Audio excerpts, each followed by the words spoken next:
Ladies and gentlemen,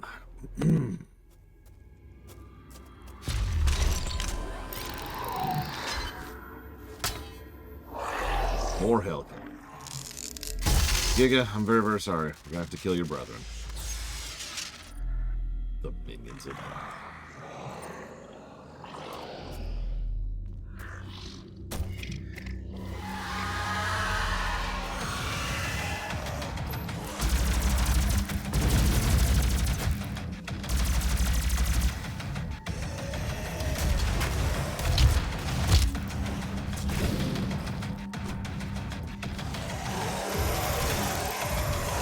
I actually saw that, Darkrai.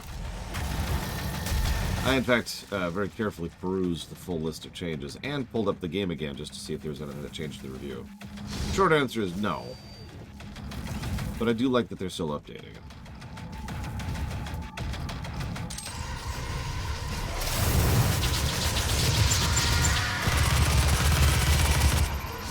Lost Souls continue to suck.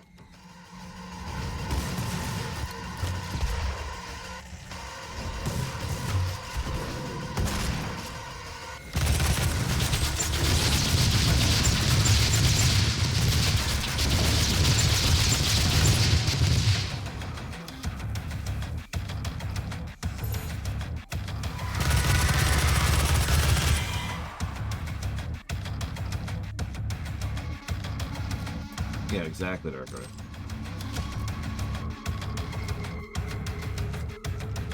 The biggest change that might have been a change to the review is once you have tapped in a cheat code, it unlocks it in the menu, and you could just pull up a menu to toggle and untoggle cheats.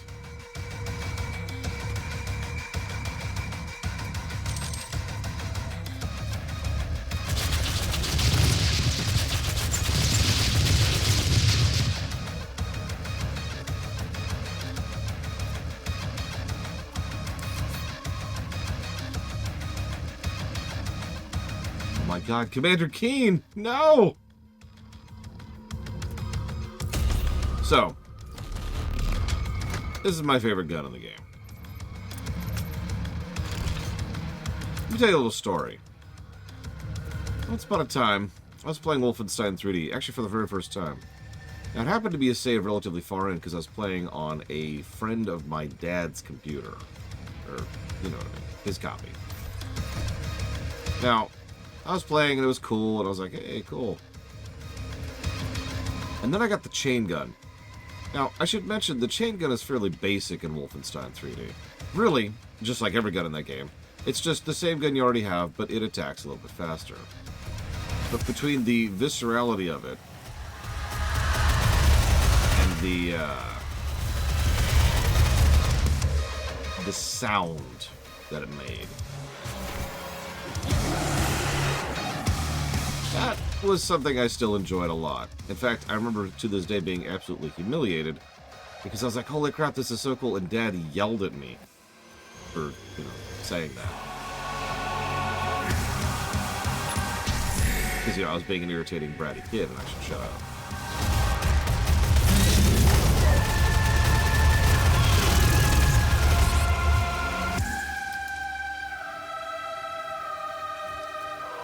But that left an indelible mark on me for a long time.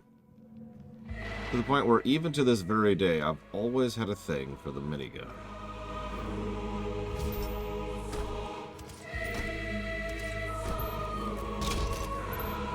For saying that it was cool,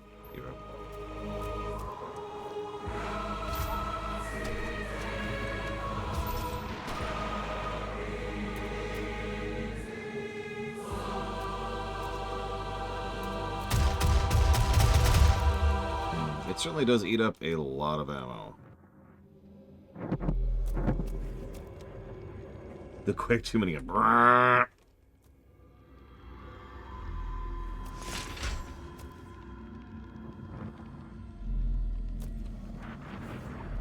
Really, Darkrai? I didn't know that. I don't think I would trade that off for increased nausea and headachiness, but it's nice to know.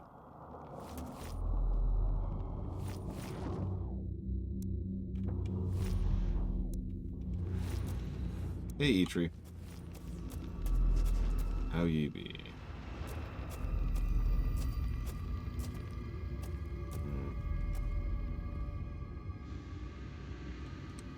Nope, that's not. Nah, and we're dead.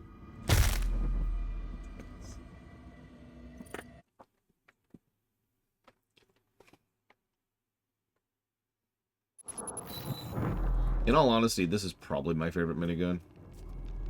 But not in its current form. Let me get a weapon upgrade thing, then we'll talk about favorite minigun. I apologize if I sound somewhat subdued today. I've been up since 6. Not on purpose.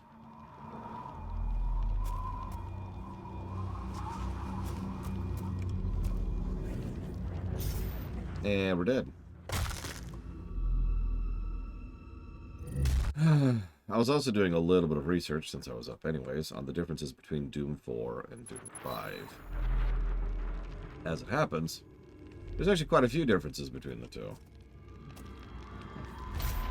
Differences I have admittedly forgotten about. On paper, I have to admit that Doom 4 is probably going to win out in terms of the combat angle, but we'll see. We shall see.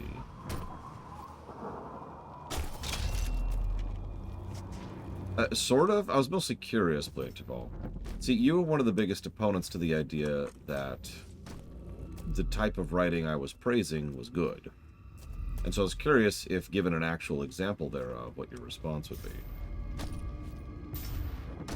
Fingers crossed, Eitri. I do hope you have a swift recovery. Actually, let me scratch that. I hope you have a good recovery.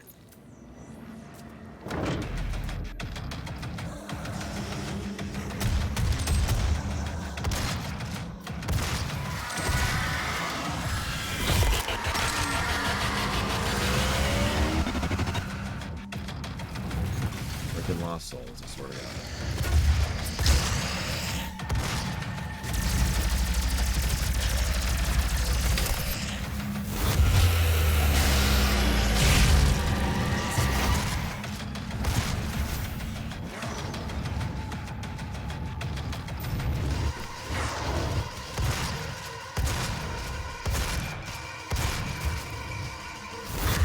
Nope.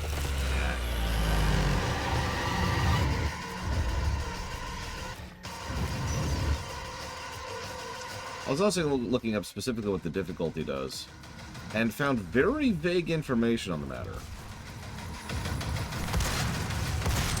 Far more vague than I would prefer.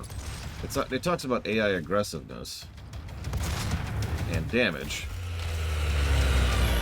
but like no specifics in any direction. And I couldn't find anything more specific than everyone just cites the wiki, and the wiki doesn't cite anything.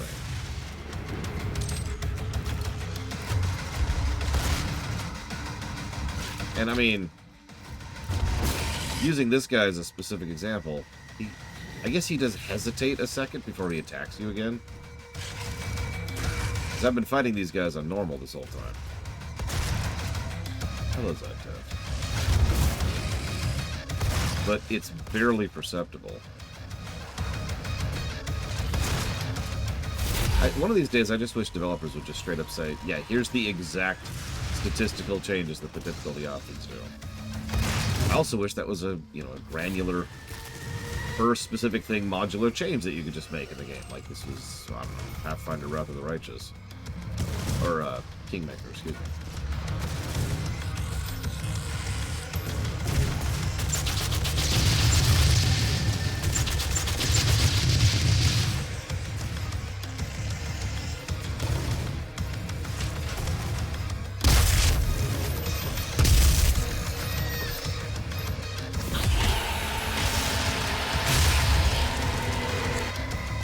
Oh, absolutely, Dark Knight.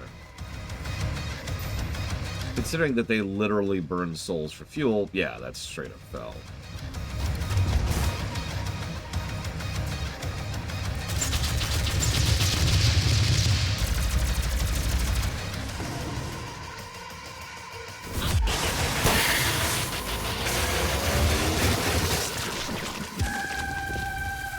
I didn't realize he was a Borg.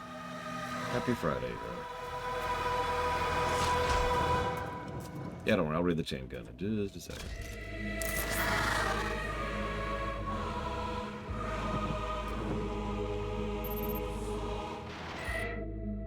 The Blood Keep, also referred to as the Kadingir Sanctum, is a sprawling network of tunnels, catacombs, and temples that connect the wasteland umbral plains to the Great Steppe. It is believed this area serves as a place of worship and vilification, as both hero and enemy can be found buried in tombs throughout the region.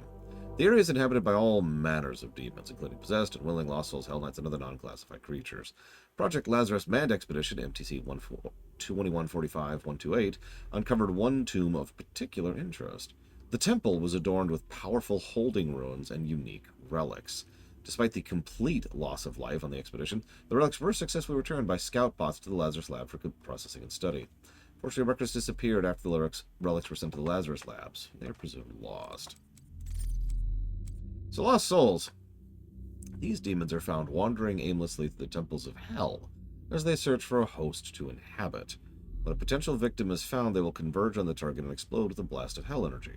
Lesser willing beings, weakened by the explosion, will then be possessed by the demon, and the host's soul becomes lost in turn. Tablets retrieved from the Korak suggest that lost souls are considered the lowest of the demons, even lower than imps. Since the wandering nomads, doomed to forever roam the halls of hell, thrive on the weakest of entities, lost souls are despised by the other demons. Despite their lowly status, they should not be underestimated. Cacodemons are monstrous psionic demons driven by the desire to feed. They display limited intelligence, but are often sent into the fray as their natural size and abilities make them an intimidating weapon for the demon horde. And, of course, the chain gun. The Delta 12 chain gun, often referred to as the D12 by operatives, is a high-velocity heavy weapon capable of suppressing multiple targets at once. Recent changes to the firing mechanism have pushed the Delta 12 to the limits of the ballistic weapon. An argent-infused piston compresses gas within the firing crucible to over 220,000 psi. When released, this launches a 15mm tungsten slug with a muzzle velocity of about 5,000 feet per second. The heat generated by this action is siphoned into a thermal gel compound that automatically recharges the 96-volt battery pack.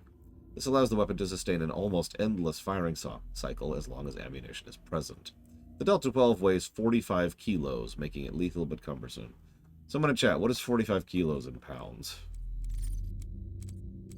I'm curious if I can even lift that damn thing.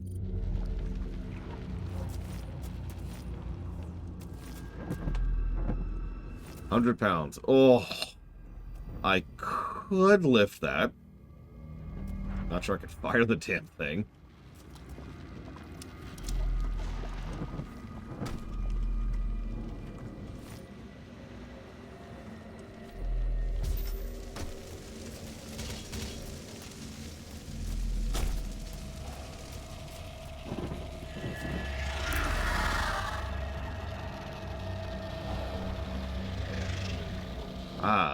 Further seeking on glory kills.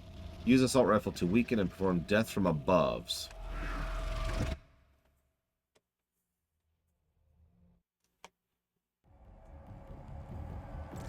Fair, Roman cure.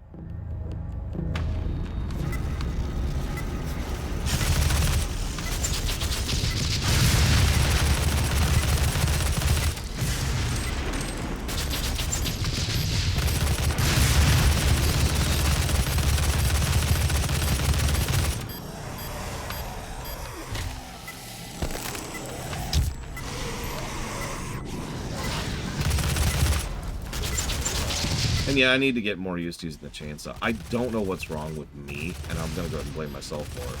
But something about it feels weird and cumbersome to use, and I'm trying to figure out what it is. Because I had that problem yesterday. It's me.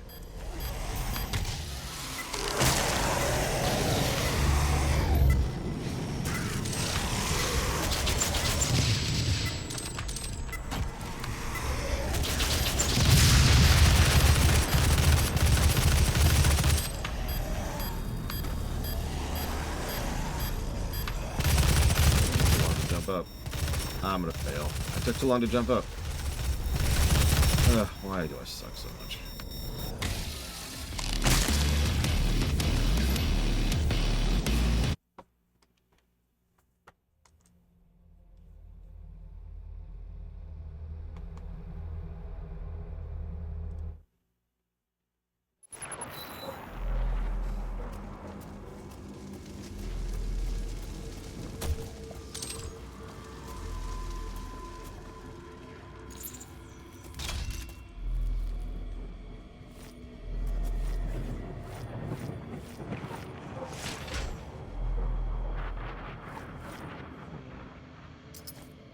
Yep.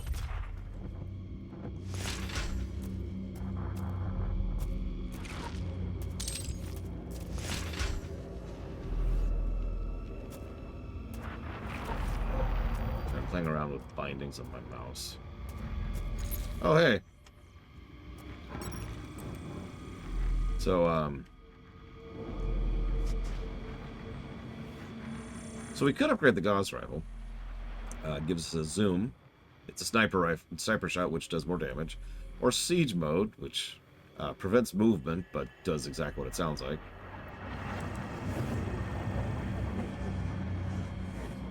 We can do that. Or we can spin up barrels without firing. We're going to do this. So, several people have asked me over the years, Lord, what is your favorite chain gun in all fiction?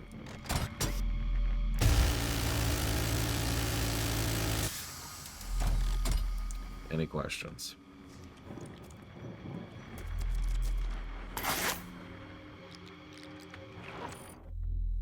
Without a doubt, the UAC's most remarkable recent discovery was uncovered on its expedition to Hell's Kadingir Sanctum. After several kilometers through nearly impassable terrain, the team discovered a sealed tomb, its entrance and walls covered by protective runes and imprisonment incantations. Once opened, the tomb revealed many artifacts, including the Praetor suit. Most notable, however, was an enormous sarcophagus bound to the central bedrock of the tomb, with thick iron bands seemingly anchored to prevent anything from getting in or out. It was initially believed that this sarcophagus must hold a rare or powerful demon, but when it later opened, it revealed the body of a man. The body was not petrified or decomposed. In fact, he appeared to be only sleeping, despite the fact that he seemed to be in a bed that was millennia old. Attempts to wake the man were fruitless, and to harm him even more so, as the protective ardent barrier on the body kept him safe from harm and permanent stasis. UAC archivists dubbed the discovery DM-15, but the project personnel had soon dubbed him the Doom Marine. While the history of this man remains conjecture, the Helix Stone, as well as other artifacts found at the Argent Fracture and during the Hell expedition of ECM-13, have shed some light on his identity. An etching in the Book of Deva, another discovery of the Kadingir expedition, depicts the Doom Marine wearing the Praetor suit, engaging demons in battle as a hooded figure looks on. The image has previously been observed numerous times in other artifacts, but only with the actual discovery of the Doom Marine and the Praetor suit in the sealed Kadingir tomb have researchers begun to put the pieces together. It's now believed Doom Marine might have been part of an ancient group or tribe, maybe even their leader. Whether he's a god, demon, or human will remain undetermined until the argent barrier protecting his body can be deactivated. Further deepening the mystery of his origin, UAC remote monitoring drones in service during the Kadingir expedition recorded a protracted and deadly battle during the sarcophagus extracted. The demons attempted to defend the tomb with instinctual ferocity previously unobserved. Once tethered and returned to the UAC, the sarcophagus was studied and first opened at the Lazarus Labs, but went missing a few weeks later. It is believed that Samuel Hayden had the body and Praetor suit moved and hidden to keep it secure, though why he considered a threat is unknown. A final note. To date, the Doom Marine and Samuel Hayden are the only known non-demon entities to successfully cross over from the Hell dimension to our own, despite several attempts by other UAC human personnel to do the same.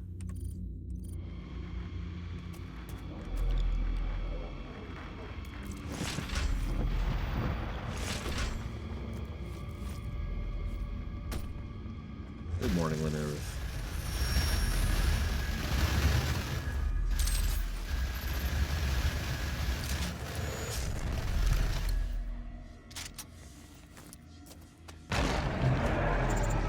So here's the super.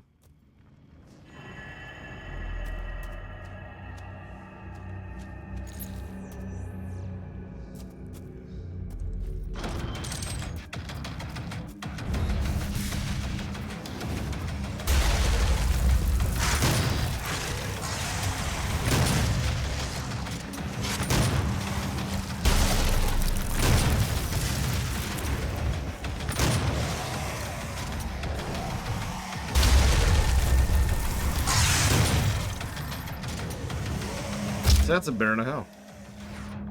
The Baron of Hell is the highest demon among the Order of the Hell Knights. They rarely leave Hell, and no Baron of Hell has yet been captured by any of the tethering operations. Details regarding their behavior and physiology are therefore limited. Yeah, the super does that.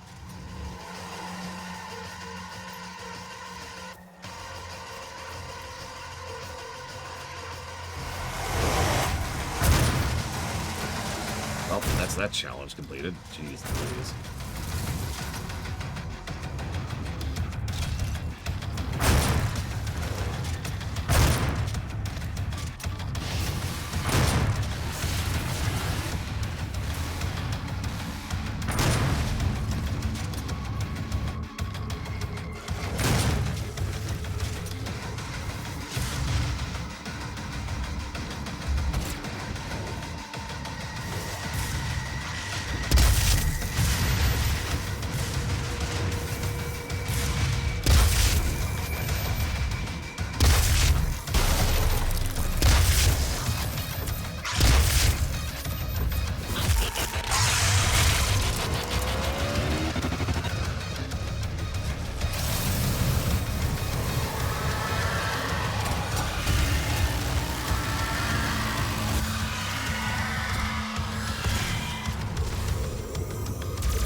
At that point, armor is just more health, Plutonia. I mean, more health is neat and all, but, like, why not just make your health 200 at that point, right? I kind of like the idea that armor has a different functionality than health. I don't mind it being consumed in the doing it, you know, kind of a ablative thing.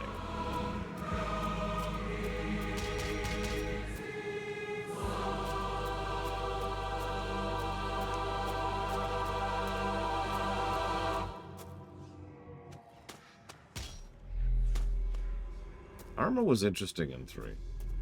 There were a couple of oversights to it, but overall it was interesting.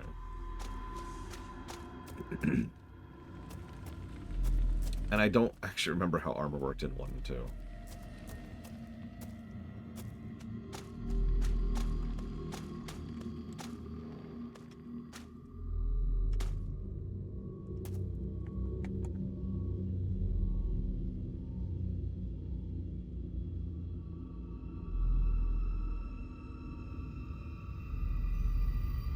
Anyways.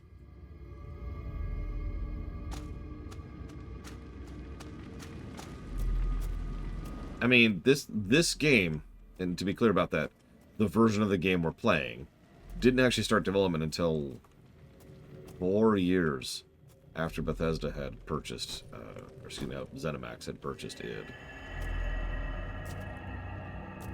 Yeah, I kind of like that type of a system. I've seen a few games that do that. God, I give up on this lever. So, moving on.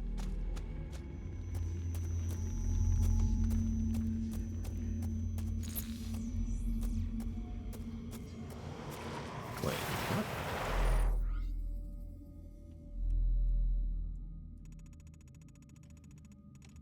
That can't be right.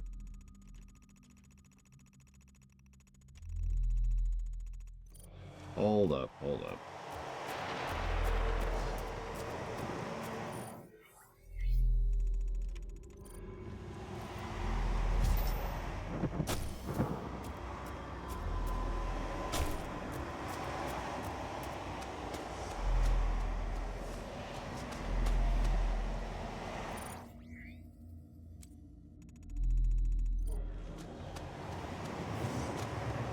Hey, Scott K-Bar. I hope work's treating you well today.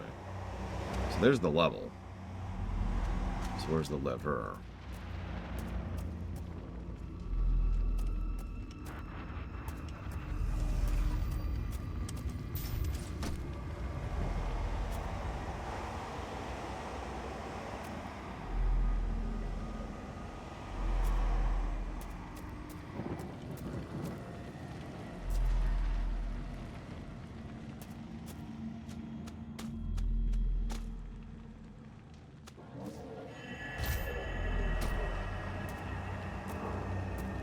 No, the levers are not green, I think. So green is go forward, right? It's these things. So these are light pods. The whole game...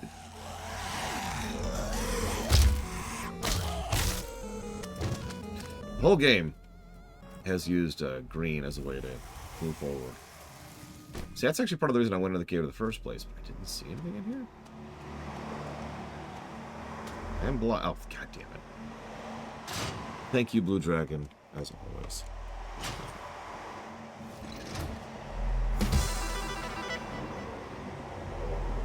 Much obliged and much appreciated. So, the advantage of the double jump from a mechanics perspective is that it allows you to have more mid-air control, and usually allows you to have more horizontal control as well. Sure, I could do this, or I could do this, or I could do this, or I could do this, you know. Now, whether the game actually takes advantage of that or not, that's debatable. Some games make it so you're kind of locked in, and at that point, yeah, it's basically just a longer jump.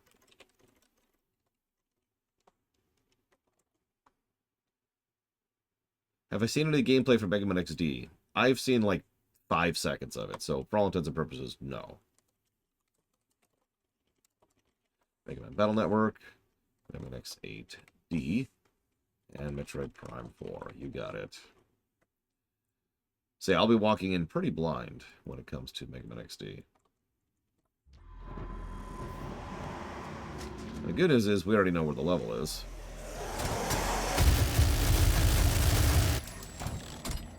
I love that sound. Just pretend I'm an A10 for a minute.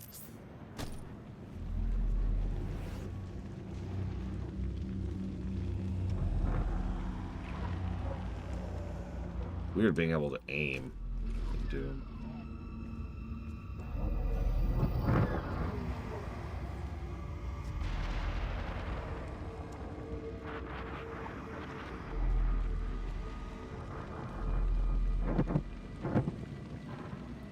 Okay. Yeah, there was a pop-up. Slough of Despair. But I don't know which stage that is.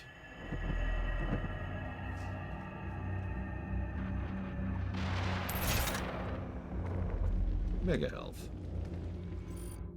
The stimulant is the first, and so far only, successful fusion of UAC technology and the arcane science behind Argent stimulants. When consumed, it bestows additional stamina and endurance on the user, effectively giving them more life.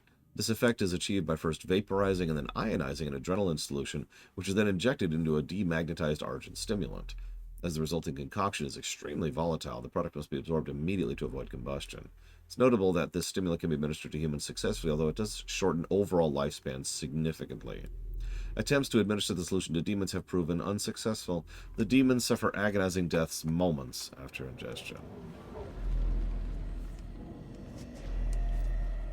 And yeah, sorry, as Dakota points out, we actually had red dots on the health.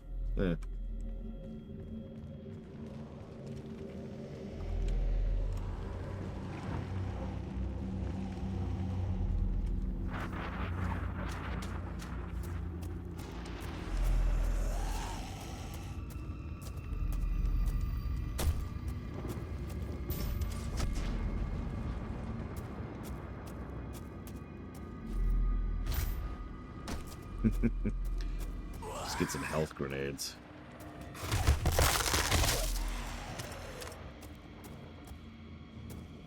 Mirkwood. Remind me where Mirkwood is, Zero.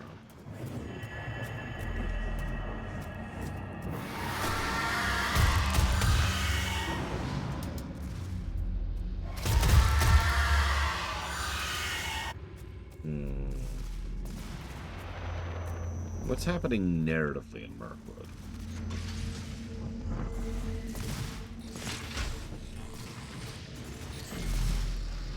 Scripted infighting here. Who's your money on? The Mancubus or the Revenant?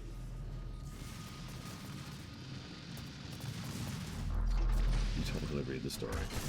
Well, unfortunately, that's most of how I tend to remember Lotro, so... The truthful answer is, I don't remember.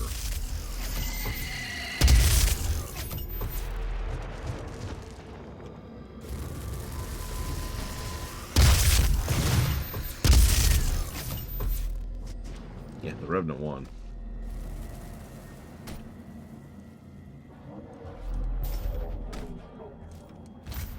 So to go back to that comment about the double jump, this game is a good example of a game where it might as well just be a longer jump, because what I just did there was me holding back as much as I could to try and withdraw from while in midair. And all I could do is manage to slow my momentum to a standstill, and that's it.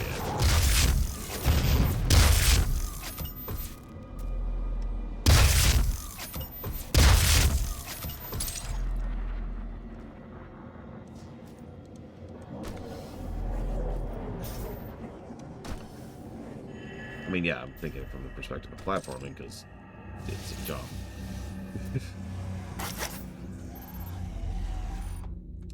Mancubi have taken their disgusting physical condition and turned it into a weapon. As they reach maturity, a chitinous growth begins to form over each hand, creating a hard-shelled barrel. As the flesh inside decomposes, a noxious effluvium begins to leak over the barrel. The Mancubus can spew this discharge from the barrel over a remarkable distance. The volatile goo ignites under the tremendous pressure, creating a highly effective biomechanical flamethrower.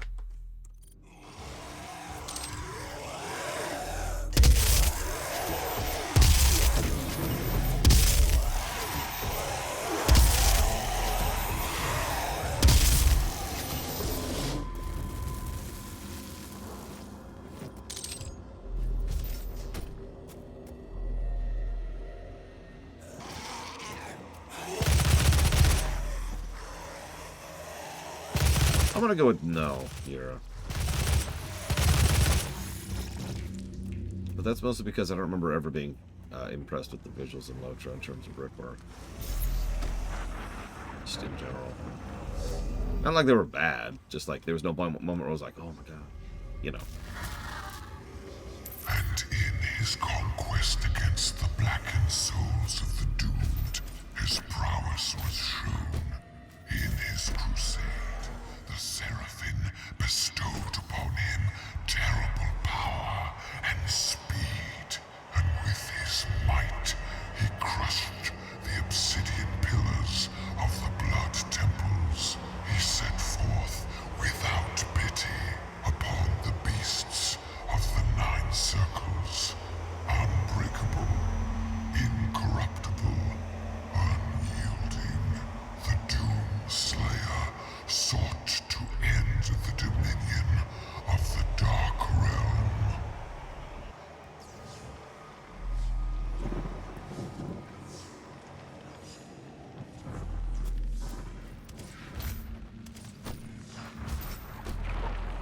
All because they killed his bunny.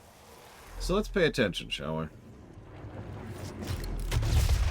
That did move the needle. Barely. But it did move it. That's interesting.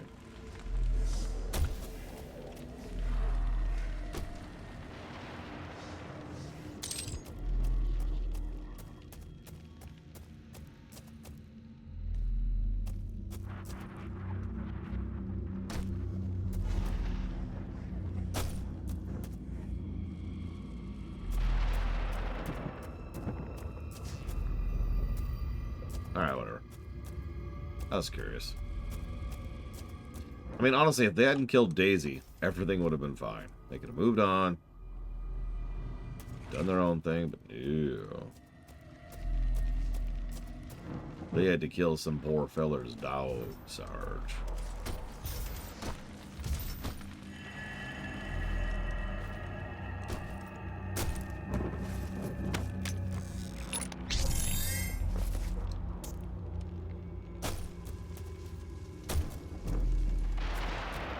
They're cousins, Trithon.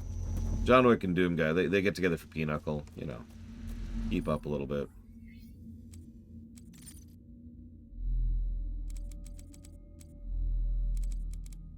So, rapid deployment, bullets penetrate, and mobile turret mode will no longer stall. We're gonna just grab all of these really quick here. Killed 4 or more demons during a single deployment 5 times. So, AoE, got it.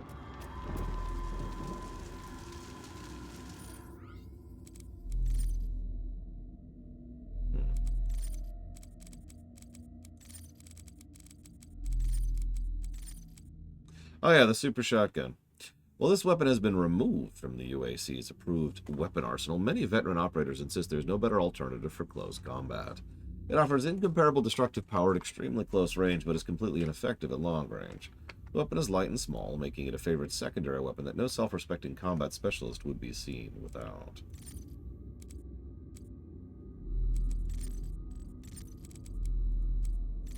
There is... Here we go. There we go. Grab that.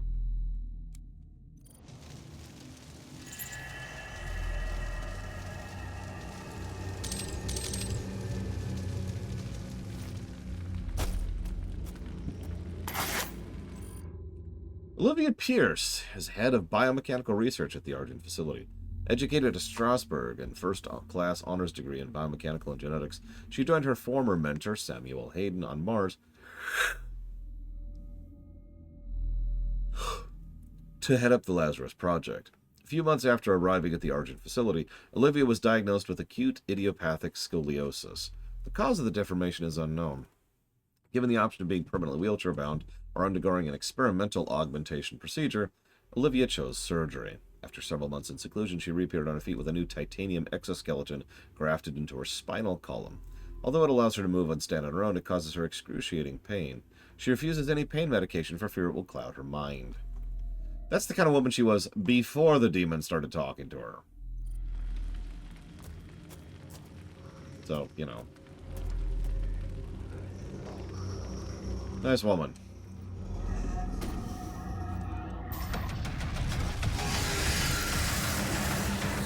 Good morning, Darte. Yeah, a bunch of people.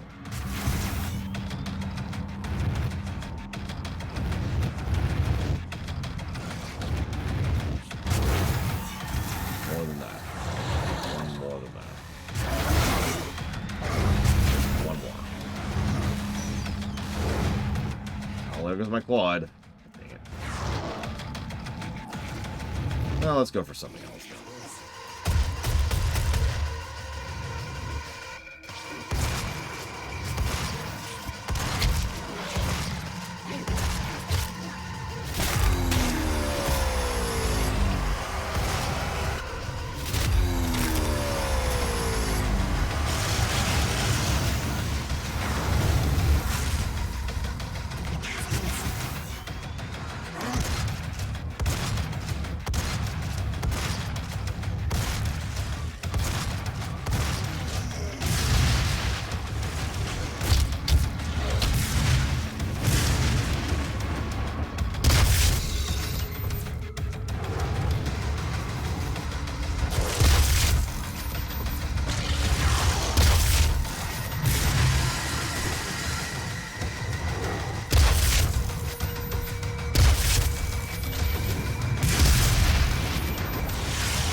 Why would you ever get tired of overkilling prisoners?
Hey, Act. Hey, Black Malcolm.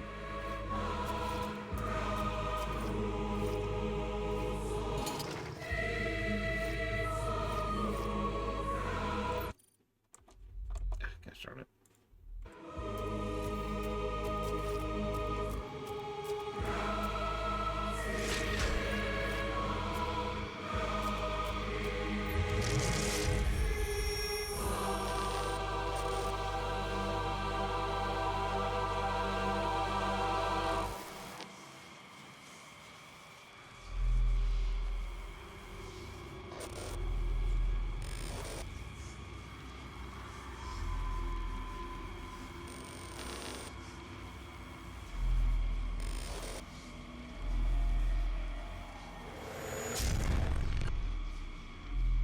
Yep.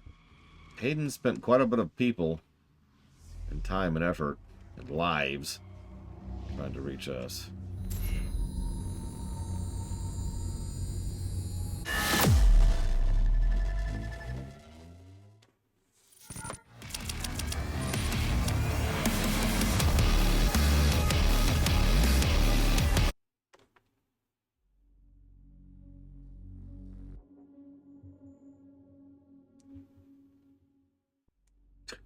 We'd rather make a deal with hell to protect our ego. You know, honestly, Meta Overlord, yeah.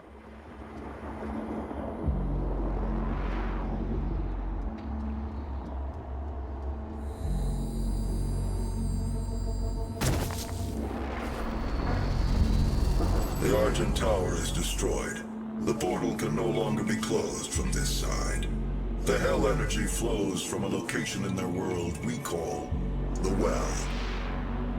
But you've returned. The only flesh and blood to walk between dimensions. So there may be a way. Vega is trying to access Olivia's files.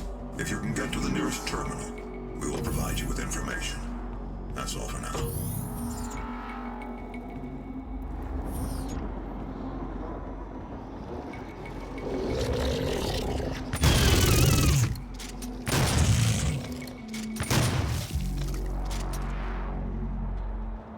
Don't mind the cacodemons. They're just hanging out.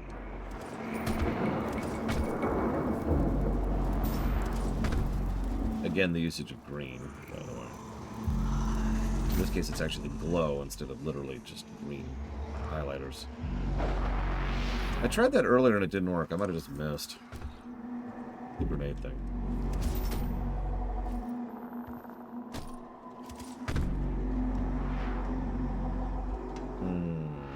Possibly? Black Malcolm?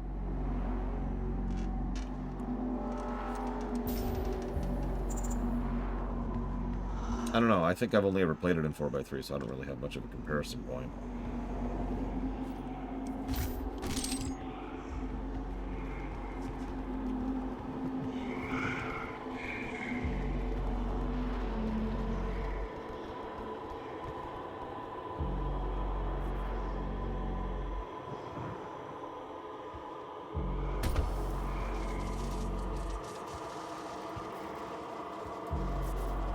Not that I'm aware of, Crazy Norse. I mean, obviously we're literally superhuman, but it's entirely possible.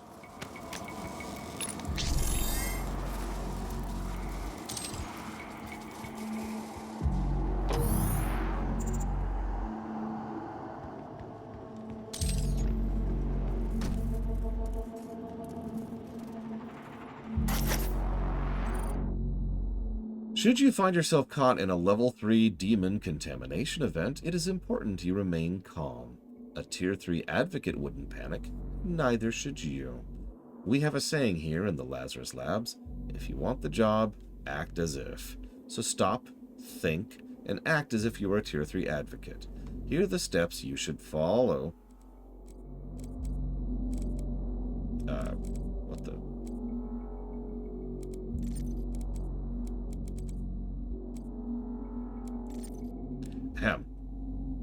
Attempt to reach an emergency force field safety zone or bulkhead door. Do not run, as some of our transdimensional visitors are sensitive to movement. Shut down any volatile equipment you may be using. Should you be unable to escape from the demons, it's important you don't leave that plasma cutter running where it could be causing damage to an important piece of machinery. If there is no obvious escape route and you have powered down your equipment, give yourself to the demons willingly. Studies have shown that infuriating a demon by running away may simply cause additional frustration in the predator, and that may result in your body being too badly mutilated for useful post-mortem study. Simply kneel down, close your eyes, and wait. Remember, you can be as useful in death as you are in life.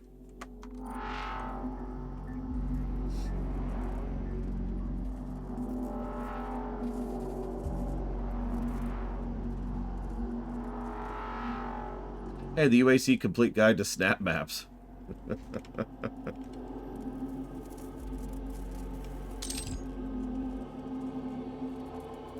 Listen, he's making the mother of all omelets here. You can't worry over a few eggs.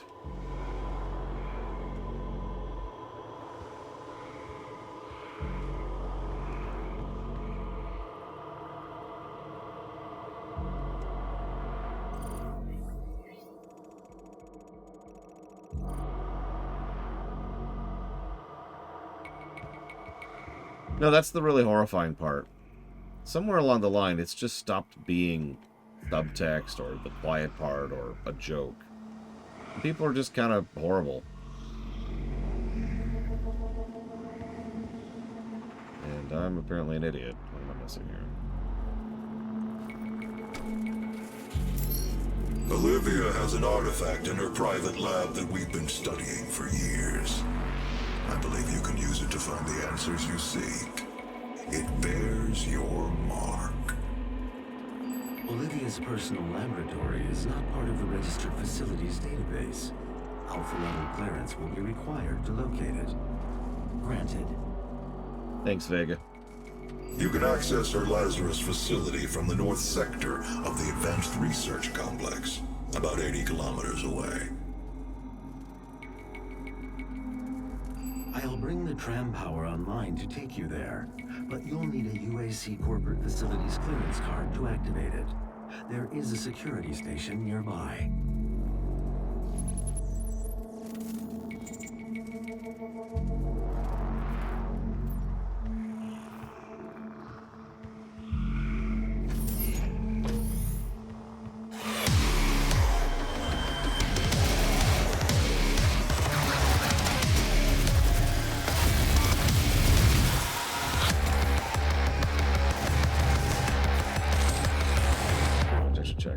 Kill Revenant in midair. Kill 5 demons with a chainsaw.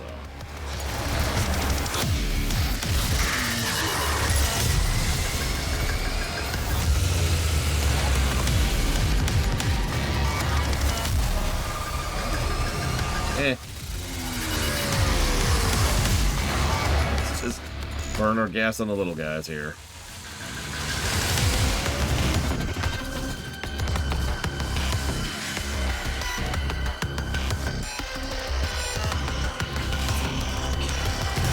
Yeah, no kidding, Metal Blue. She's pretty terrible.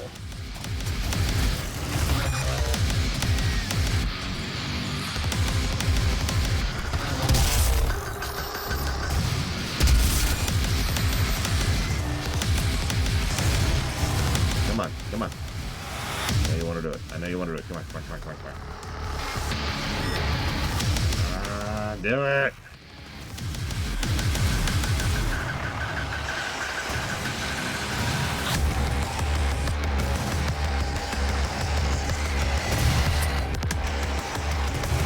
Had a melee attack.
did it back out? Nope, just bounced right off. Okay.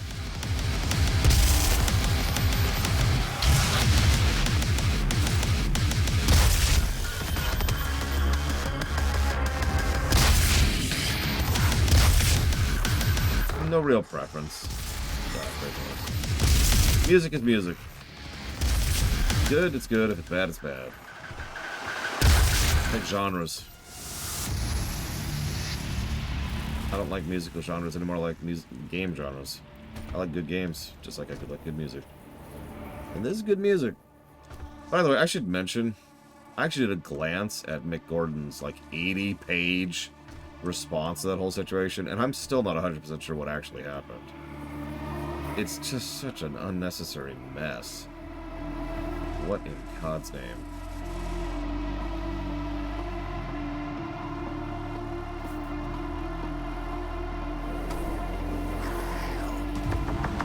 And now Doom Dark Ages is going to have Mick Gordon, so thanks for that, Marty. No, Leveling Agility is actually... We won't hear that for a while. It might be the last song we hear in this entire sequence. It's the ending credits song for the DLC for the next game.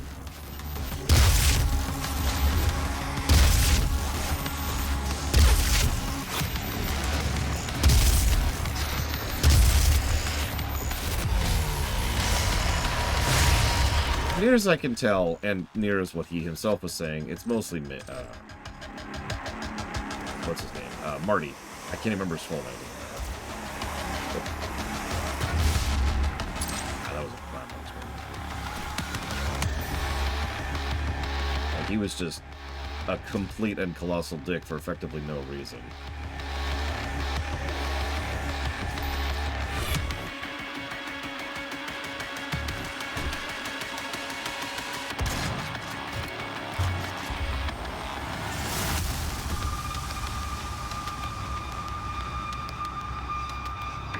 There were other issues at the time. I was going to talk about that when we get to Doom Eternal.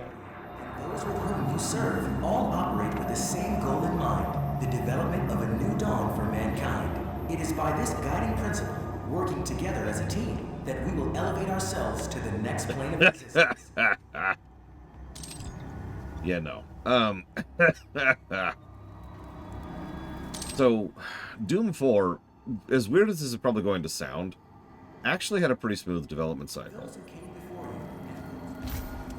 Oh, not from like 2007. That was a colossal train wreck. No, I mean, once they actually started development on this game, which remember didn't start until like 2013,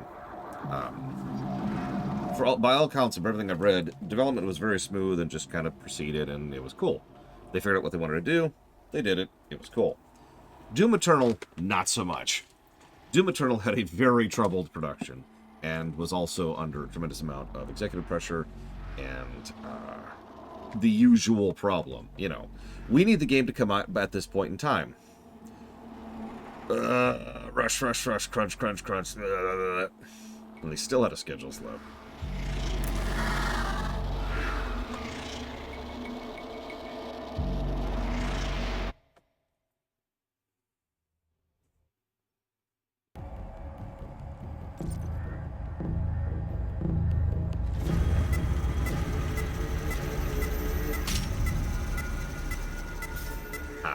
This one.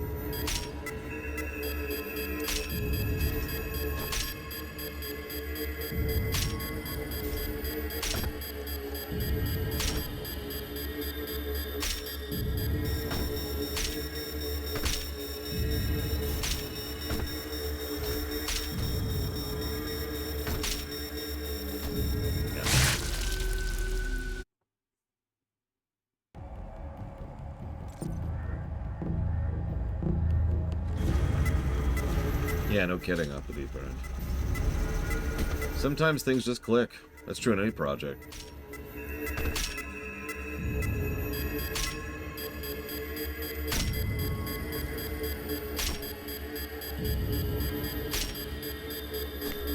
Sometimes things just kind of come together even though they arguably shouldn't have. I actually have a term for both of those concepts. When things just click, it's a Jurassic Park. things come together even though they shouldn't. That's Star Wars. Yeah, I know, right, Jathan? Here's a jumping puzzle. This gives you better mobility. But that was the jumping puzzle. Uh-huh. Oh, poor Inquisition.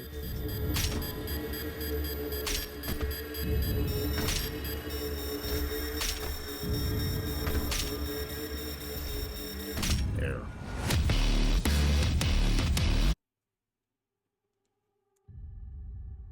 Sorry, I don't understand the question, Prisoners. What % of what?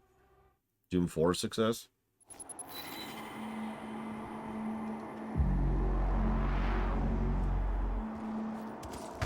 Yeah, BioWare's dead and has been for a long time. There's a very good... it's actually funny, because Dragon Age, Inquisition, and 4 both have a reasonable chance of both getting the first game tag. Just because of how, you know, unique their development cycles are. Those who came before you and those with whom you serve all operate with the same goal in mind, the development of a new dawn for mankind. The Palace of Gore, we're fine, everything's fine, everything's fine.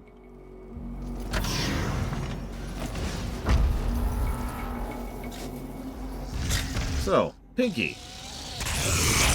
Demonic breach detected. Pretty far in to get Pinkies.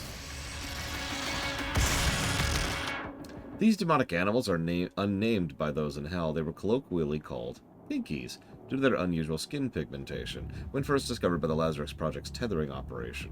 Their aggressive nature against the living is well documented.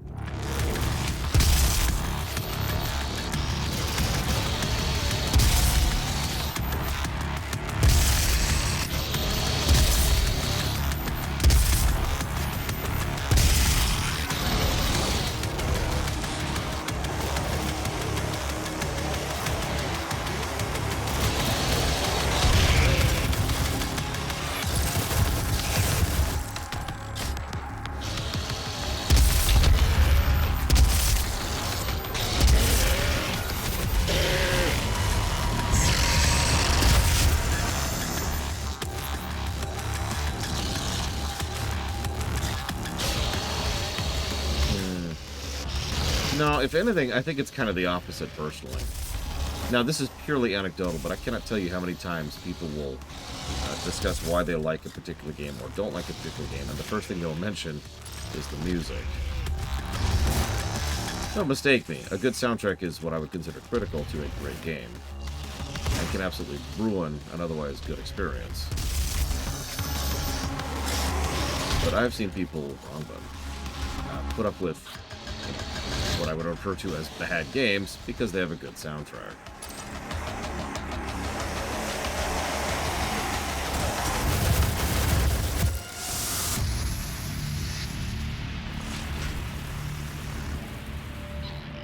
Having said that, I would say a decent chunk of Doom 4's success does come down to the music. It's not just good music, it's also well-designed music. A lot of effort is put into how many clips are playing at what time, for what reason, to match the action of what's happening on the screen.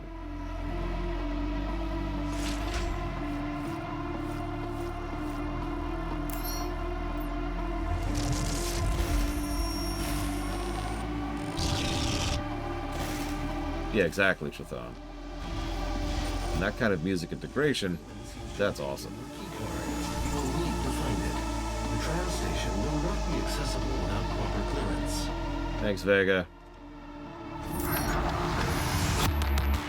Listen, no one ever accused ZeniMax of being smart.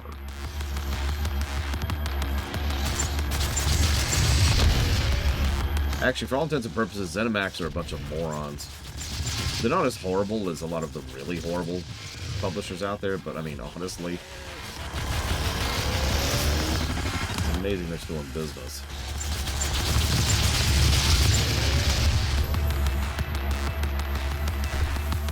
Key cards are delicious. It's like Switch cartridges. For the word. In my opinion, correct. If you want an OLED, really, what you probably want it for is the blacks. You want it to be able to see that high contrast, right? Now, is that good? Sure. But, like, don't get it for color. That's what you get an HDR monitor for. I actually have never seen that one either, Kraken's on.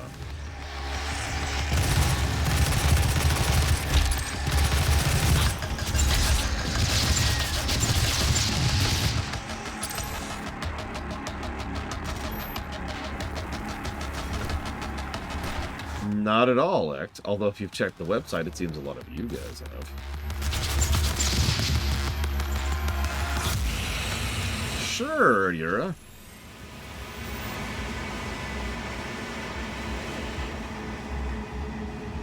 I mean, it's entirely possible that OLED is fantastic in color. I don't know. Don't ask me.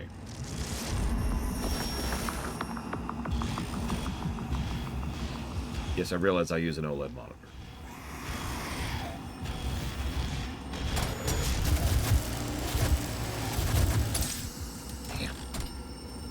Damn.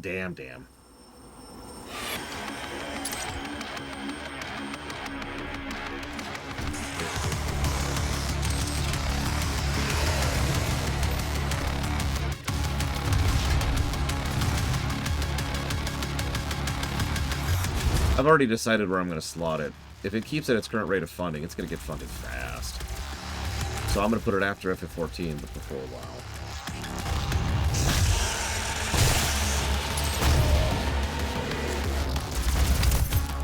Yeah, no, it's super short. Which, ironically, would normally be a bad thing, but in this case, it's actually a really good thing. Not only will it be quicker to fund, but it'll be quicker to go through, and we can just crap on it and move on. I think so, Blackball? Nothing? Like, I didn't intend to do that one earlier, if that's what you're asking. Probably is.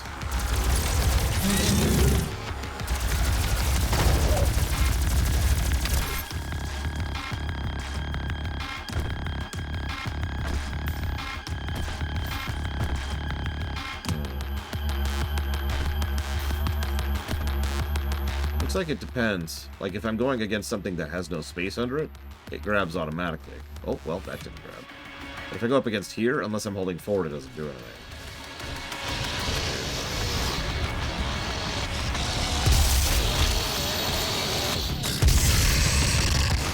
Oh, this is a fine pickle I'm in. Or I guess a fine pinky I'm in.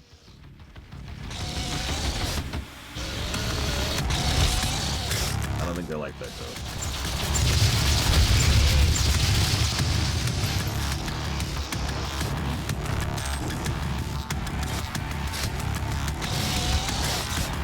Oh, I have to. I have to. It doesn't matter of historical precedence at this point.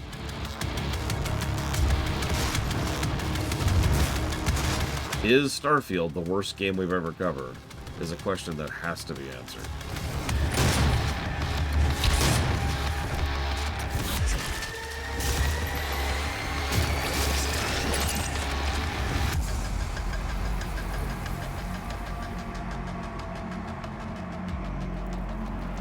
I know you didn't watch the Starfield review, but it was actually a really good review. And it is currently the second worst game on the list. Is there anything redeeming about Starfield? Define redeeming.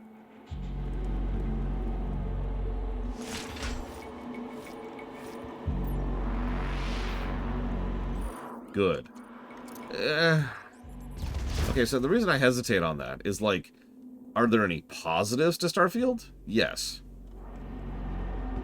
But, like, redeeming to me implies more than just a positive, right? Unauthorized exploration into the exclusions outside the base is prohibited. Highly volatile experiments and artifacts are currently being researched at a safe distance from the base. Your safety in these areas cannot be guaranteed. Because, yeah, like, Doodad placement was actually crazy good, in all honesty. Some of the best I've ever seen. Well, because they hired someone whose entire thing was that. And the shipbuilder was a net positive. It had its issues, but it was still better good than bad. The bizarre physiology... What's with all this incubus stuff? The bizarre physics... It can also be their undoing. The putrid skin covering their soft belly is easily pierced. When exposed, their organs will explode violently, showering a sizable area with their revolting and toxic innards. Unauthorized exploration into the exclusion zones outside the base is prohibited. No, no, no. Get back. Where are you going? Oh, at this point, there's no way in hell, prisoners. There's just no way in hell.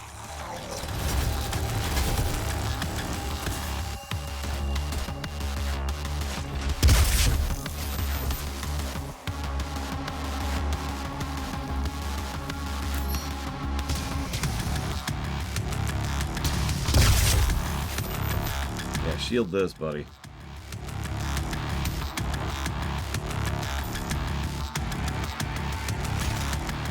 That. I'm actually getting kind of low on ammo, I just noticed. I have to be a little bit parsimonious. Parsimonious? I never remember where the I is in that word.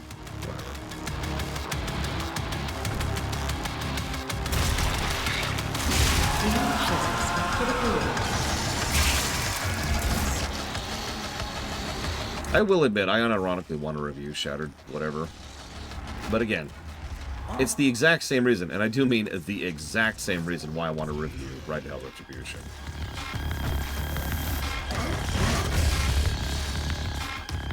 And that really should speak for itself. Exactly, Chthon. Not just to make fun of it. It's important to establish the floor, right? Knowing where the floor is when it comes to reviews is helpful, just like knowing where the ceiling is helpful.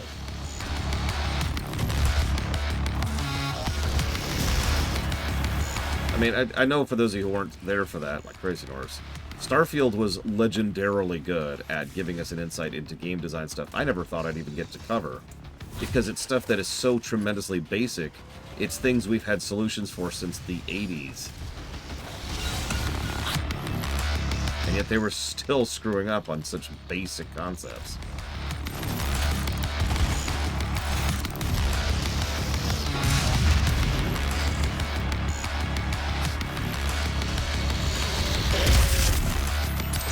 Ah!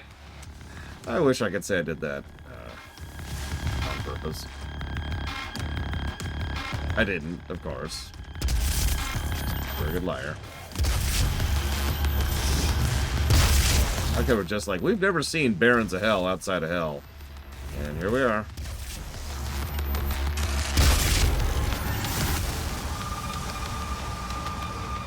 I mean, in all honesty, I feel like I learned a lot going through Starfield, because it's nice to get back to the basics every now and again and remind yourself of the really, really, really, really fundamentals. Things we don't think about all that often because, you know, duh. You don't often think about how much salt you have to put into a dish when you're cooking it, but it's nice to be reminded every now and again that good salt distribution is its own skill, to use a comparison.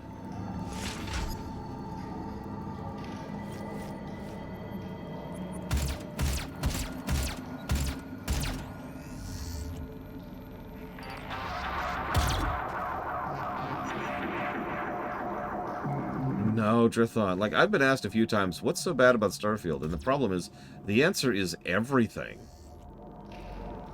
Every little thing.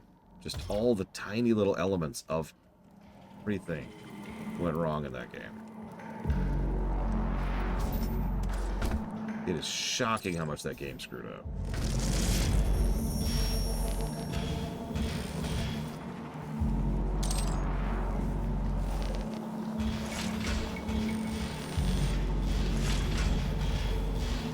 Yeah, exactly, TSB. Oh no, at this point, I almost have to review Elder Scrolls 6 soon after it comes out. Because, at this point, just like with the expansion we're about to review, there really only are two options, right? Either somehow they're going to magically turn it around, or it's going to be worse. Not a lot of in-between there. Right?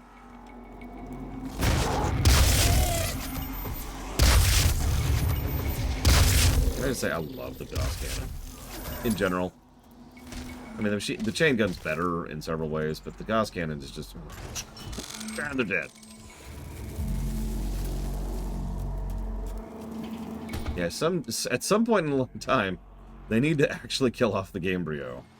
The Brio, or however you pronounce that nonsense.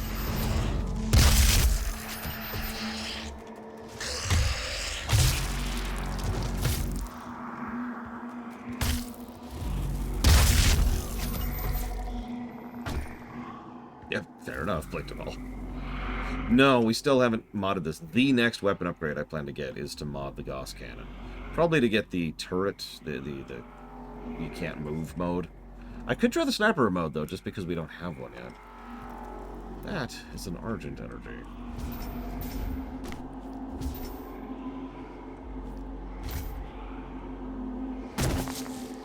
And that's dead.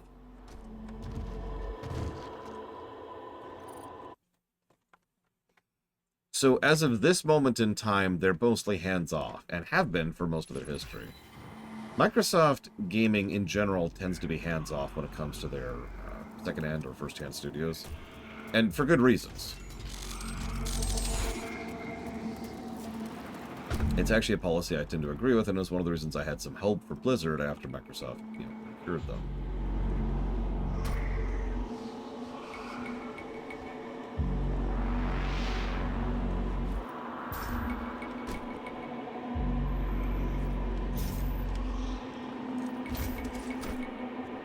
The unexplored asterisk there is, given what's going on at Microsoft right now in general, who knows if that's going to continue to be the policy.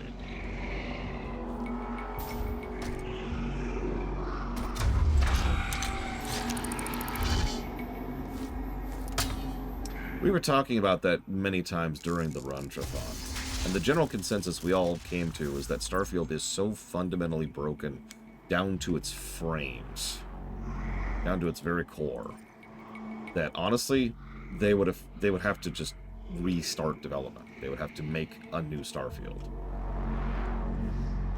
Even narratively, they would need to rip out a lot of the guts of that story and actually start anew with it. Like some of the framework of the story, sure. But yeah, Starfield at this point, and I mean this, should be scrapped. Because fixing it at this point is just making a new game. Yeah, they would have to Doom 4 it. Now, that can happen, as the game I'm playing right now proves. But again, at that point, just make Elder Scrolls 6. And call Elder Scrolls 6, or call the new Starfield Elder Scrolls 6. There you go. Boom.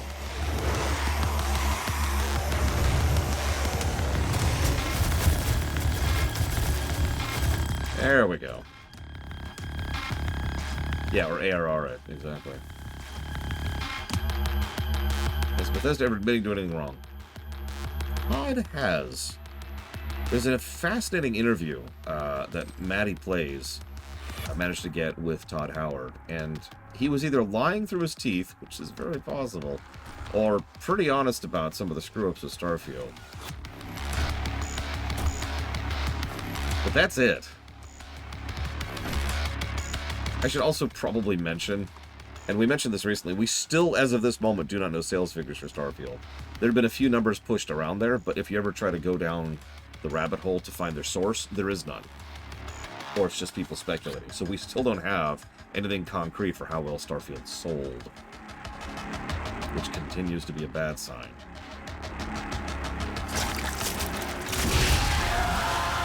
I don't actually know. Dark Day.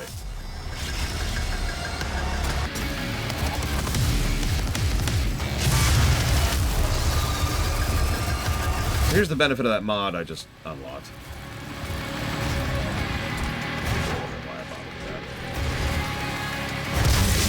Well, okay. It's a bad sign for Starfield. It's a great sign for us.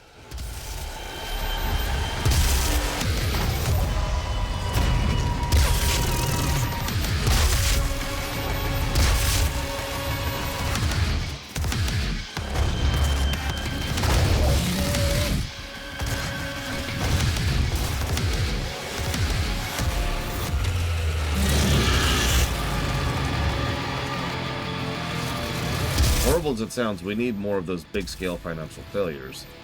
Even though, well, it ties into something that Seth, I think, mentioned yesterday. He wanted Bethesda to collapse, Blizzard. His B names. He wanted Blizzard to collapse as a company so that rich assholes would learn their lesson. Problem is, how many rich assholes do you think are even paying attention and or care?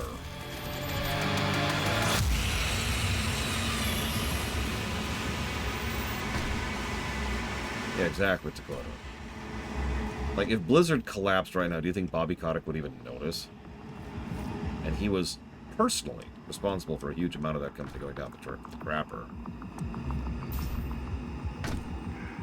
So again, if Starfield really is a financial flop, do you think the people who should be punished for that would even notice? I'm not saying yes or no. I'm not seeking an answer. It's just a real question. So here's our Pinky friend. He choked to death on his corpse. Well, we'll take that.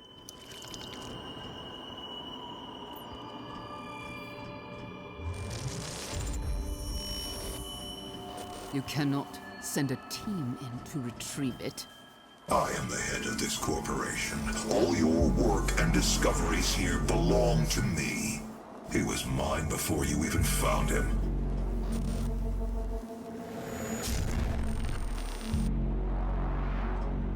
Interesting. Oh my god, just like Switch cartridges! Vulpia Man's here. Vulpa Man's here. Access granted.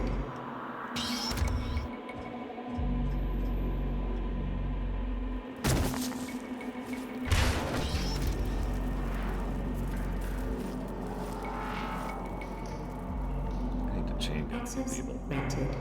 And by chain gun, I mean chainsaw. Just not a chain gun. They're different things, though.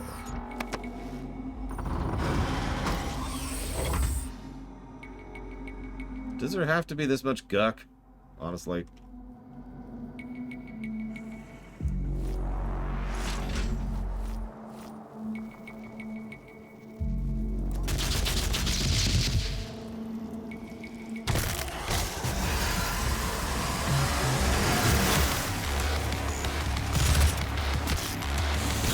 Ammo. Yep.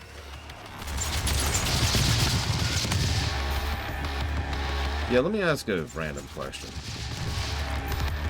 If you were to somehow magically know, like, let's assume you could narrow down the specific people who made really, really stupid decisions during COVID and during the immediate financial relief effort that happened after, right? Now, most of you are probably aware of the fact that thousands upon thousands of people in multiple industries are getting fired en masse to compensate for that overhiring spree that happened. Now, do you think the people who made the decision to overhire have been in any way penalized or punished for that decision, which is now causing the disruption in livelihood of thousands upon thousands of people?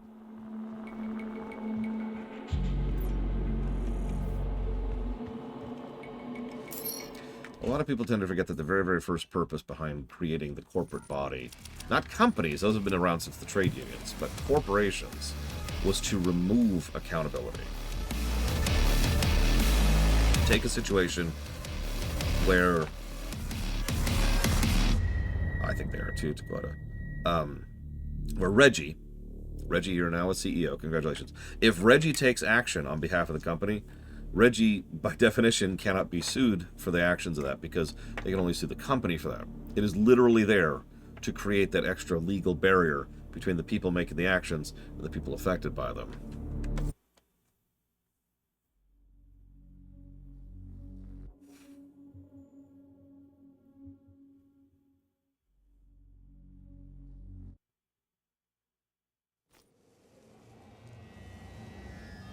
Here's to a brighter tomorrow.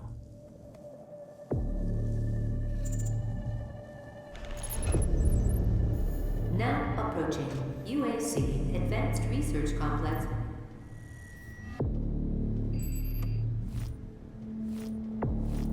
It's time we meet in person.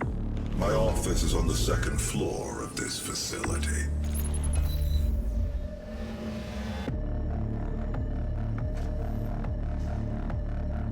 Yeah, I actually cannot move right now.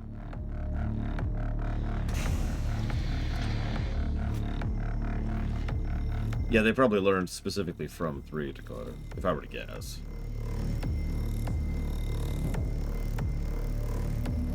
Arrival processing, corporate administration, conference rooms, robotics, teleportation research, aerospace engineering, and Lazarus transfer. Also, random comment, but you notice how there's no demonic influence here? Very, very subtle bit of visual storytelling. Cutting-edge technology and fabrication techniques to prototype everything from robotics to weaponry to subspace communication systems. In other words, while the overwhelming majority of everywhere else is actually already infested with hell, this place, while it has a lot of dead people, hasn't actually been influenced by it yet, because lots of...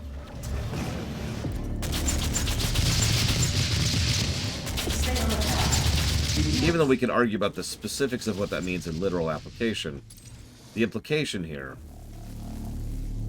That's true, Traxia.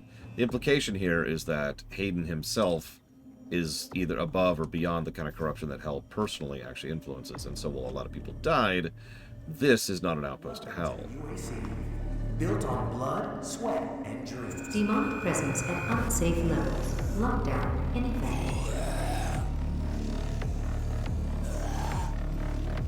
It's also interesting, for reasons I don't want to go too much into, but let's just say there's several implications that Hayden, while not quite to the level of no-cell that we are, is effectively untaintable by hell and its forces. Demonic presence eliminated. There is a theory I've heard a few times that Hayden is literally soulless because of his unique nature as a cybernetic being.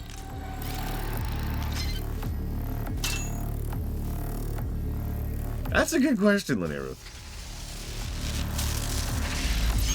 But if that was true, it would make him uniquely suited to be resistant to creatures whose primary vehicle of everything is souls. Their energy is souls, their method of corruption is souls. Almost all of their soldiers are soulless.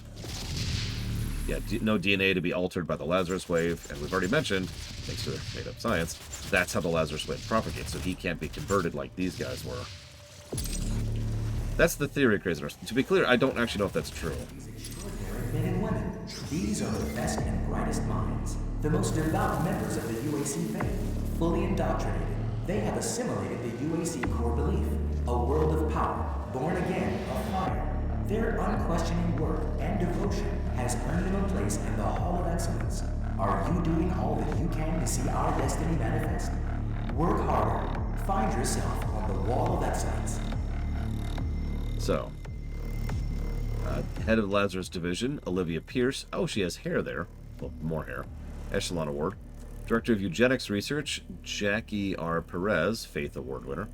And Anna Volkov, Head of Research, Ascending Advocate Award. Energy, under the stewardship of the UAC, will drive us into the next age of mankind.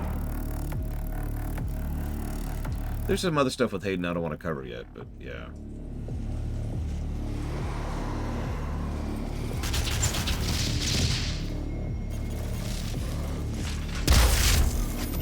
God, I love that cannon. What's this? Oh, it's just a gauze rifle. What? Yeah, a gauze rifle.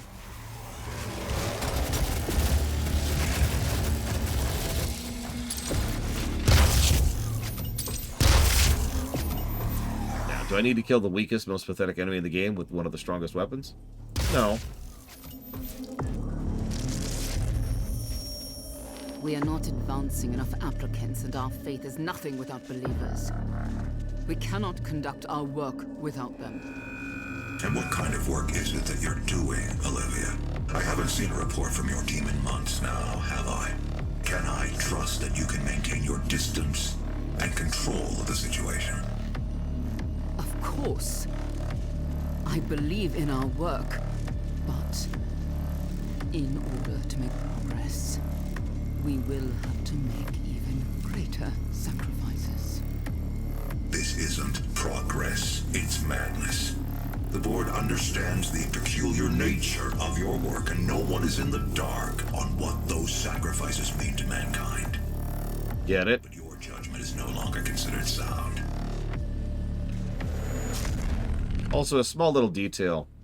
The villain, Olivia, is a cripple who barely functions because of her mechanical body and is constantly in pain. She's emaciated and can barely walk. Hayden is almost twice her height in his robotic body he built to house his consciousness. Because he had brain cancer.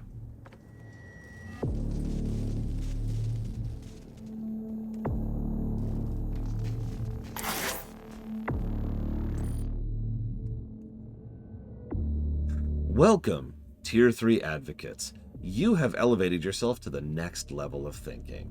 Your previous notions have been cleansed by science, and now you see things as they truly are. The true power of Argent energy under the stewardship of the UAC will drive us to the next age of mankind. No more secrets, no more hiding. Your journey towards the final tier begins now. Our understanding of pan-dimensional existence grows every day. As we begin to realize the true power that flows from hell, we are changed into something much greater than we ever thought was possible. Your life as a Tier 3 Advocate is more than just the work you perform. Spiritual understanding of who we are and what we are meant to become grows with each artifact you catalog, each weapon you prototype, and each heretic you convert.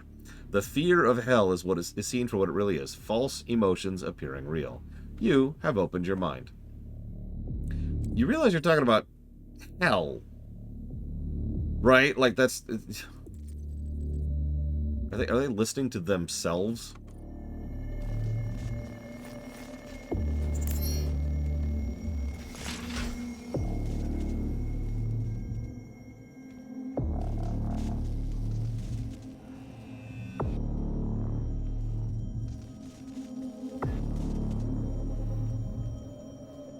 So this, a lot less clean.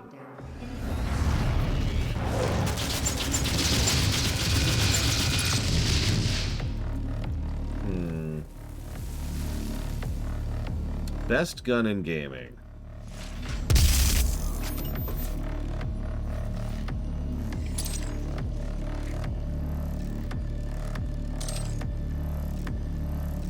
God, let me actually think about that for a minute.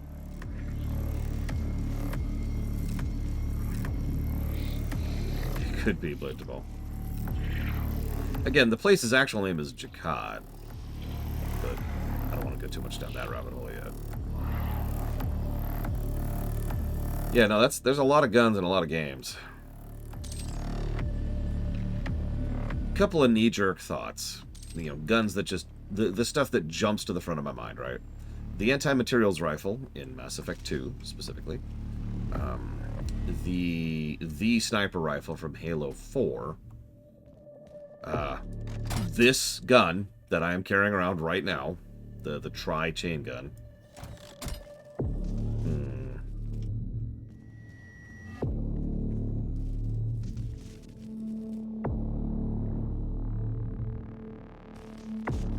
And a gun we haven't seen yet in Doom Eternal. I think all of those jump to mind immediately as something that at least is in contention for some of my favorite guns in gaming.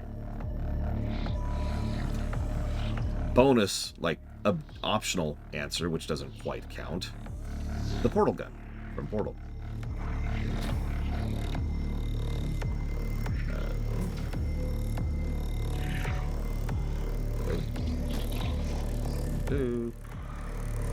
Demons, where are you? There you are.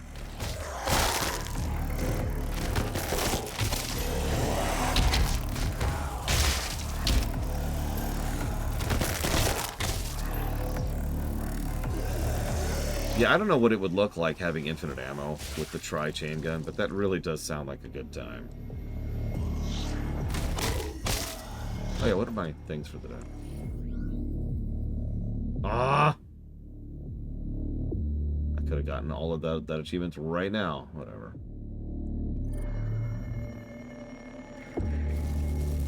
No, I didn't find the weapon pickup in the last level, so I never actually got it.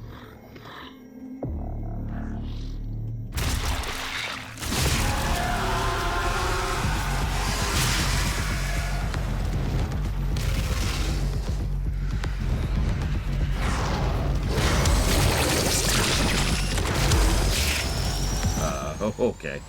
Let's go through the wall there for a second.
Demonic presence eliminated. Lockdown disengaged. There's this one last demon who's just like, you know what? I'm just gonna go home. Is that cool? I'm gonna take 5. Please. No. The demon was listening to the song, and it was like, okay. I've heard the song. I'm good. I'm out.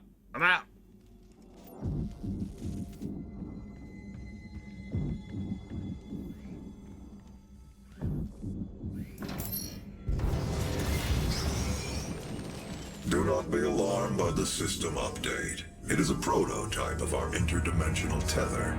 A means for me to pull you back from hell.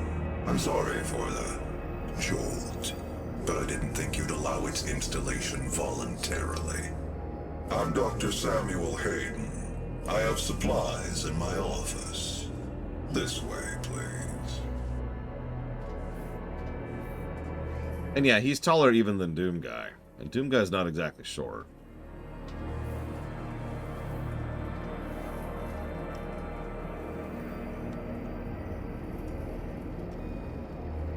Welcome, Dr. Hayden. Also notice past his own personal barrier, there is no blood, no corpses, and no nothing. Take whatever supplies you need.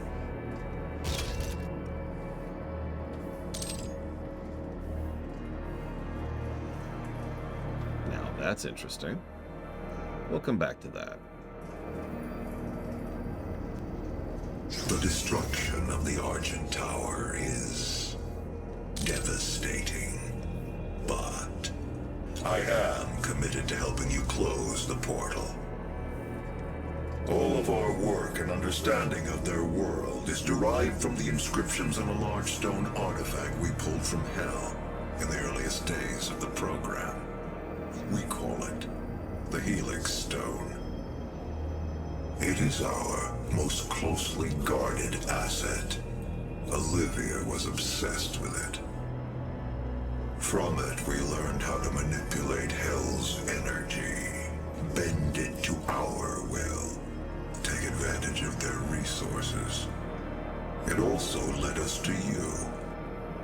The Helix Stone showed us how to harness the power of the well. I believe it will show you how to shut it down.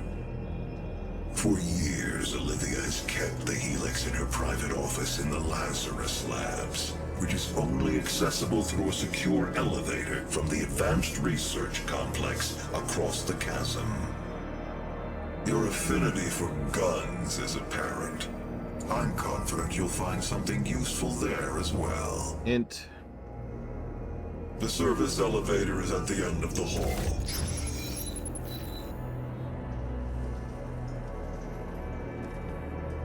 You can always tell when someone's in charge when they don't have to say the word dismissed in order to dismiss you. Random thought. One moment, please.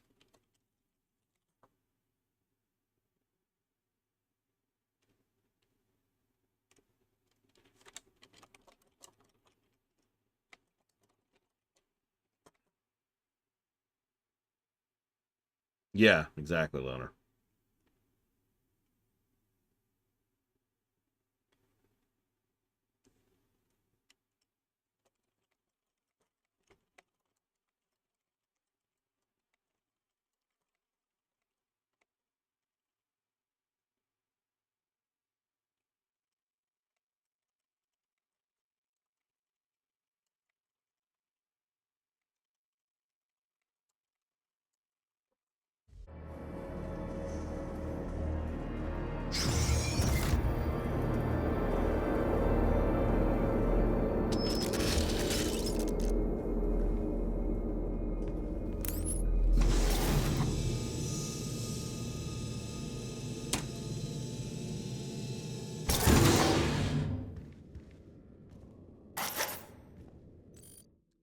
After his rebirth, Samuel was appointed project director of the Argent facility.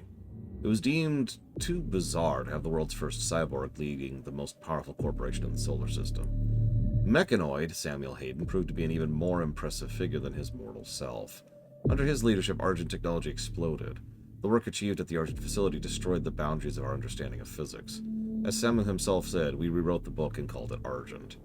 After the unveiling of the global energy distribution matrix, it was clear who was really in control of UAC.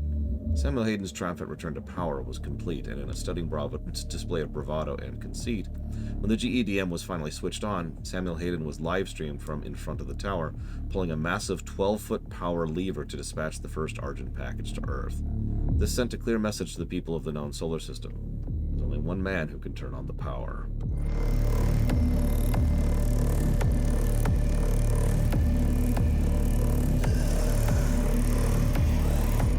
Legally? Who knows, Crazy Horse?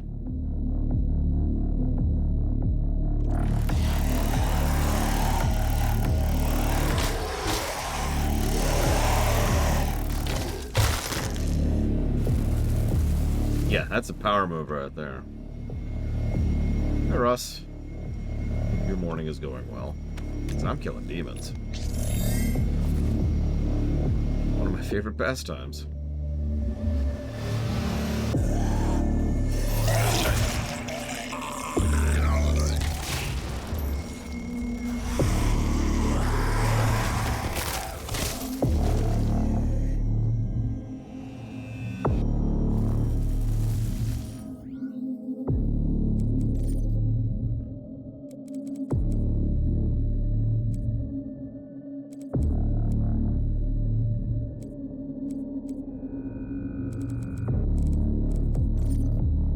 I don't know, I do like killing Nazis a lot, but killing demons is a special brand of enjoyability.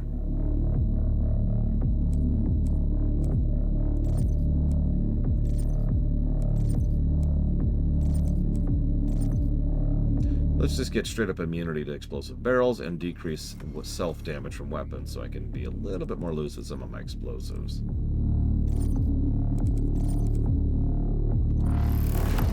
Nazi demons? What's the difference?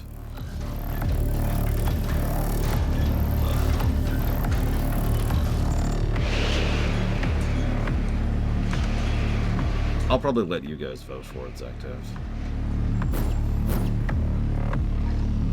Maybe it's just me, but they've been leaning into the arena design even more in the last few stages. Is that just me? Maybe it's just more noticeable, I don't know.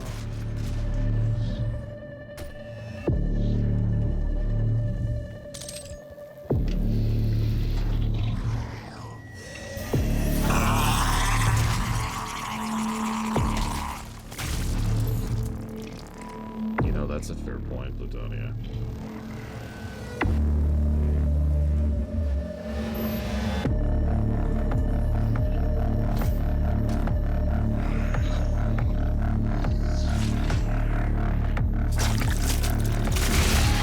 Three that I know of, Blades of All. We're the large number.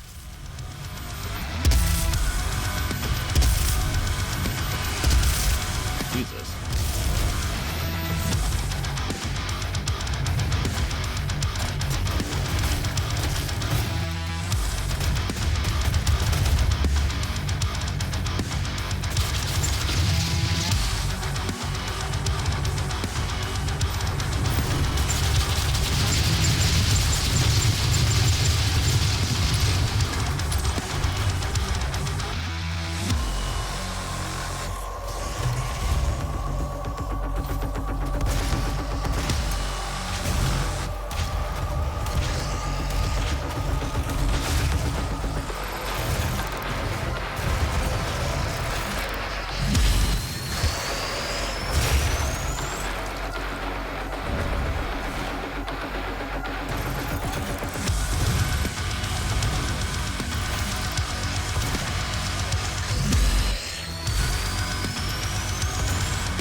You know, I hate to do it, but for the purposes of testing, that's actually a really good idea, Jathon.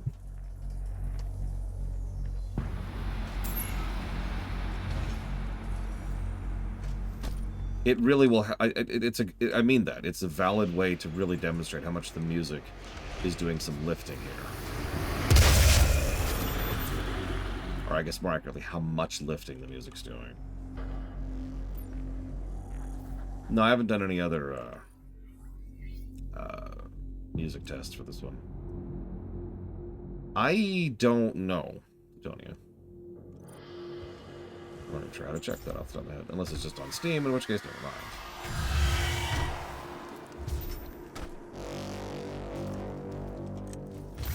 mind. Come on. Okay.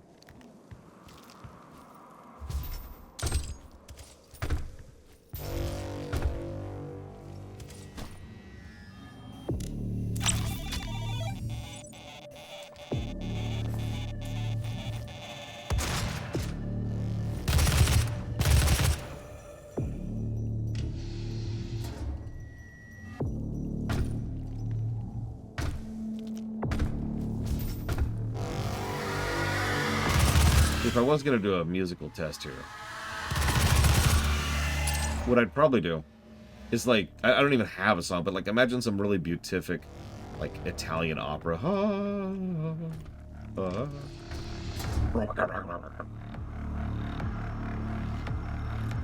Yeah, I could use the ammo. Or not. Apparently I already have that ammo.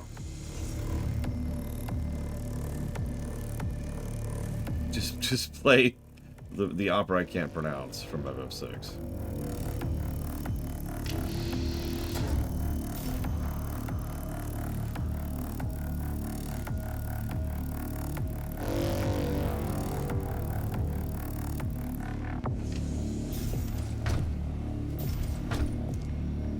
Hollowed and mounted key.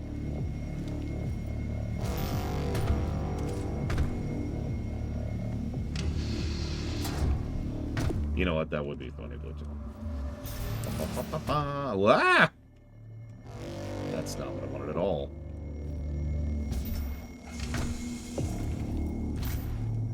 There we go.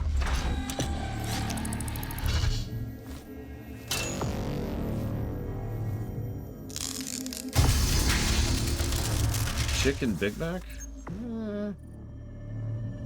Counter proposal. A Big Mac with actual burger patties. Like good burger patties.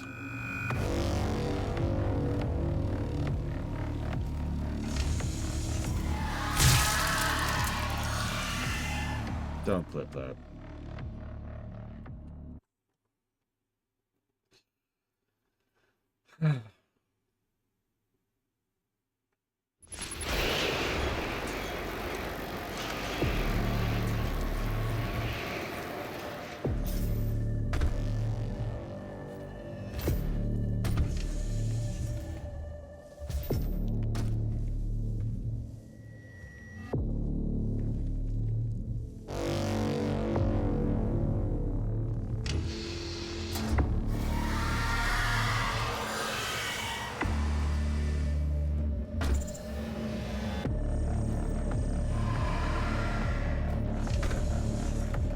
That's mean.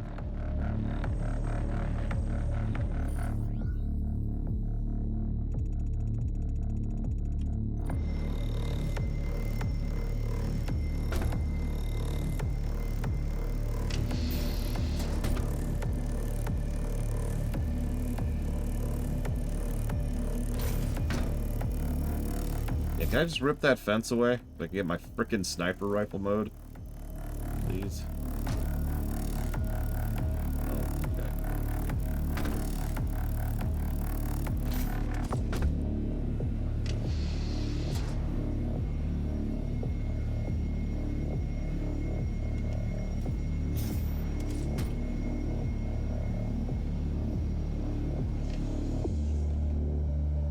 Huh?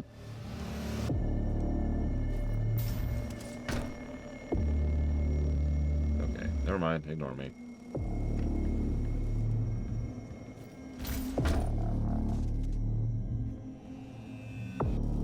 Two weapon mods to the BFG. Okay, so every shot that it shoots produces like it does the usual AoE whatever, but then it also produces 2 shots which shoot out.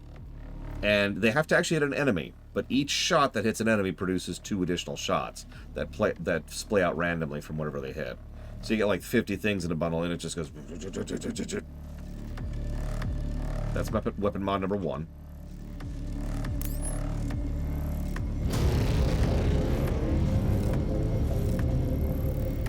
Up to how many?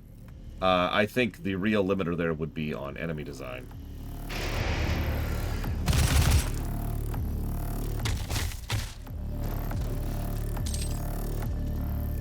Like, there's not that many enemies in a single area at any given point in time. It's essentially the, I want to make every enemy in this room die, but... No, I saw the fan. I'm just looking around, TSP. Turn this fan off.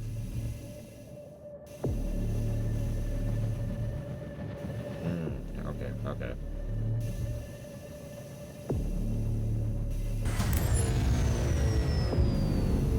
The other one... See, my knee-jerk answer is to go for the boring answer and do the exact opposite. Focus all the power on a single shot. You know, essentially this.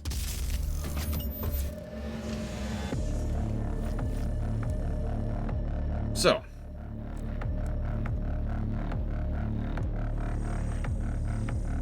We get a zoom, high damage shot. Or siege mode. No, we're gonna do it. Let's do it.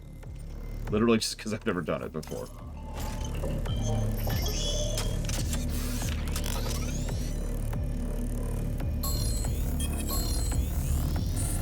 There's the charge. They like that charge mechanic, don't they? If I was trying to be less boring...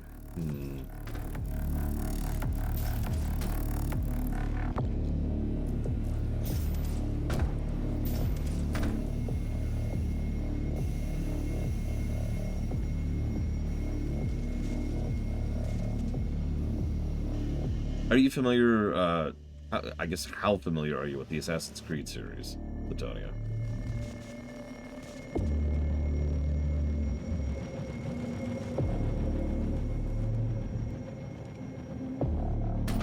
Well, that's okay, because it's in 2, I think. There's a specific type of dart that activates crazy mode. I think in gameplay terms, it makes it so they immediately become hostile to everything nearby. It's actually varied in specific implementation over the years, but you get the idea, right? So imagine a BFG which actually does no real damage at all, but immediately forces the targeting of every demon it hits in a gigantic area to target other demons, not the Doomslayer. So you fire it in a room and they all just start going at it.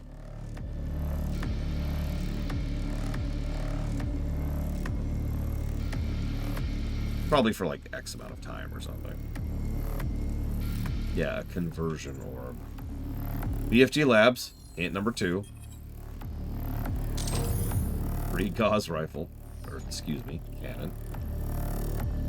Is it really Ghost Rider?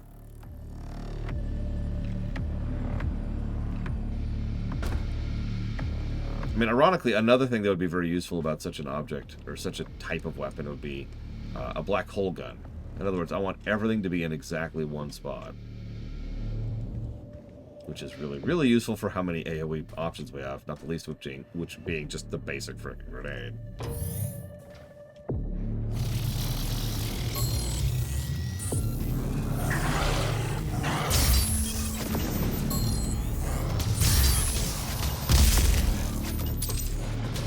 Demonic presence at unsafe level.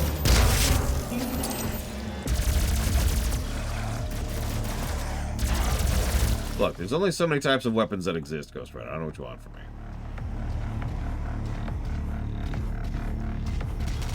I've also played Borderlands 3, so, you know, a gun that makes a gun turret every time you reload it, based on how much ammo was in your clip when you reloaded, is something I'm already familiar with.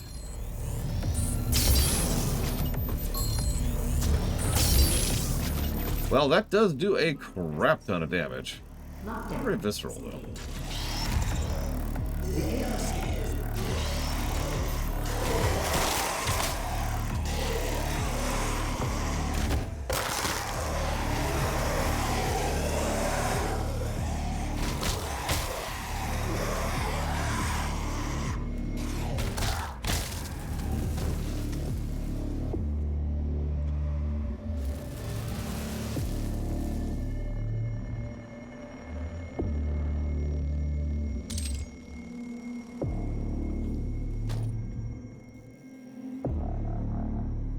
That's a good question, Black Malkin. I think you're right. I think they do.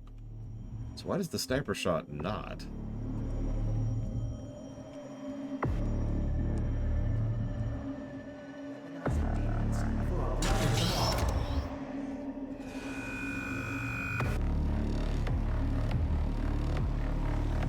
Correct, Yura. Once we beat the game, we've beaten the game.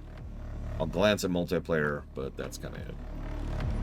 The ARC is the birthplace of several breakthrough fields, including BFG development, teleportation research, and cybernetic augmentation.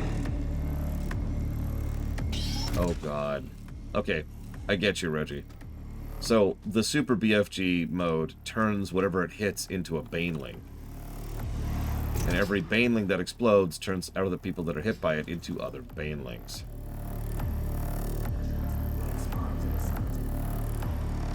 Think about it.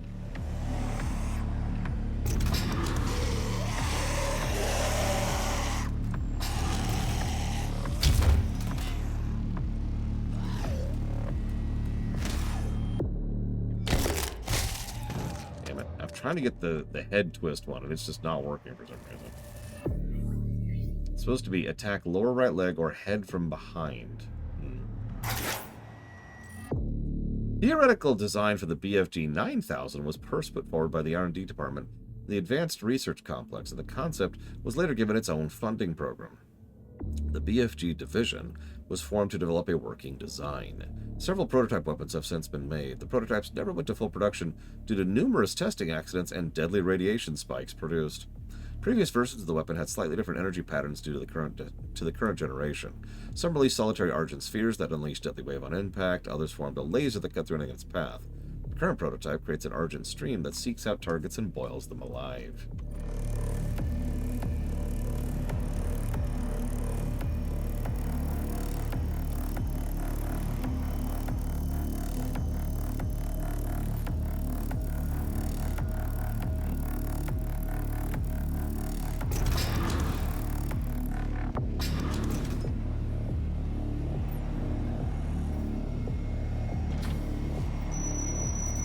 Retinal scan failed. Access denied. Yellow security clearance required.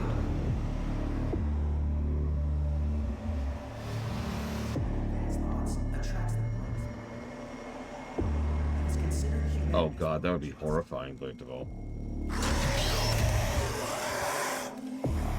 Was it lower right leg? No.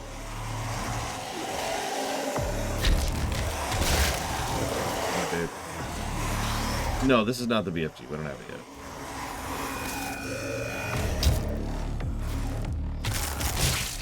Damn it.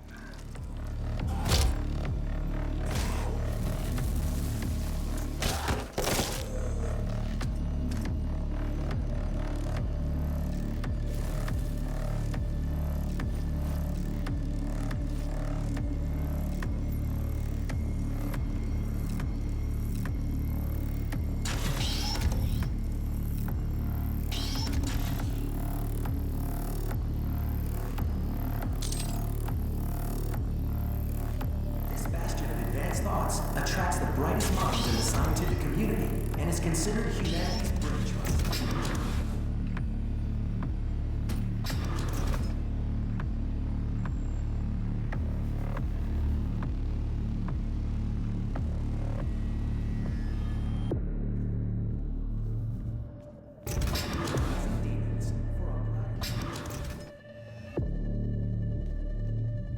Grenades are pretty useful in what they're useful for. They have a hell of an AoE, and you can actually upgrade it as well. And they're infinite.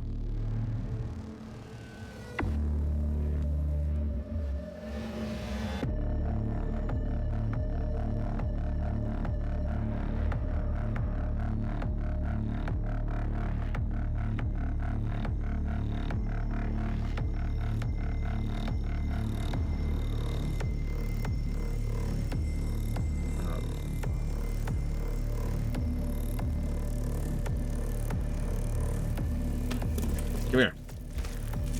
Yeah, I need that eyeball. Come here. Corpse upper torso acquired.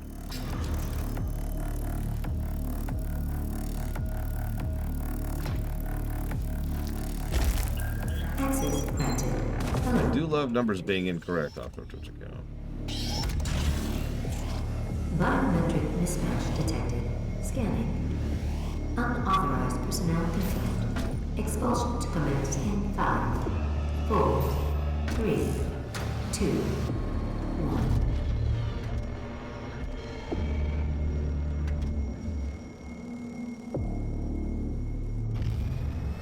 Activating laser security system. Really?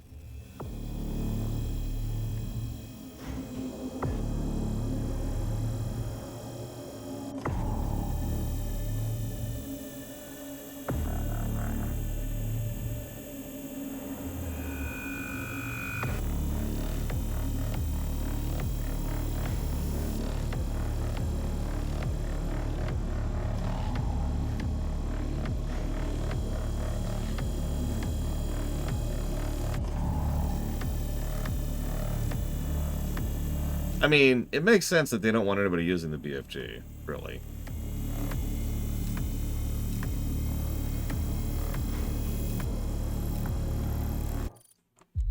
God damn it, off your Twitch account.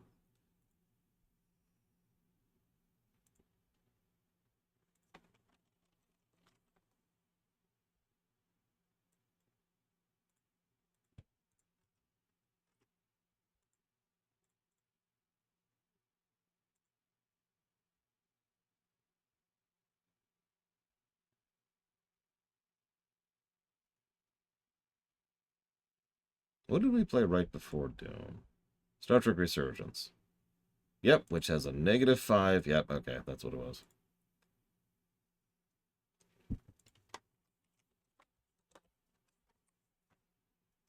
That makes sense. And yet, 51.7.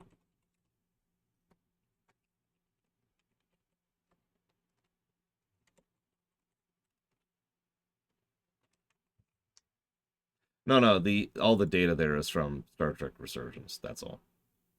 It just didn't get erased when I was uploading it. That's all.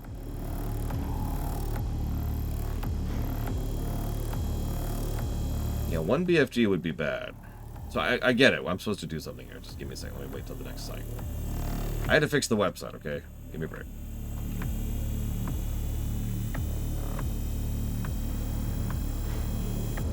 See? Eternus mandated that I fix the website. Okay. Can I go over here now? Nope, I can die. Don't believe. Fake news, Eternus. Fake news.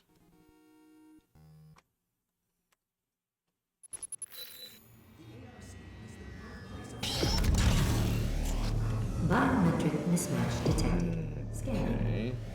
Unauthorized personnel confirmed.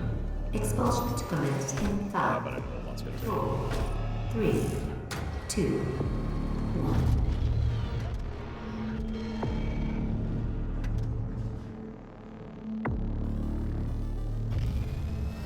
Activating laser security system.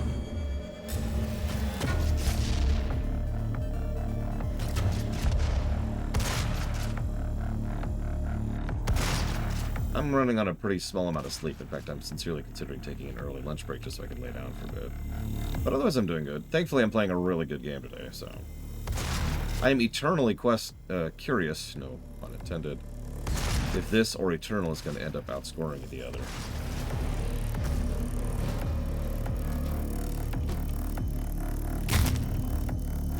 Really? Game?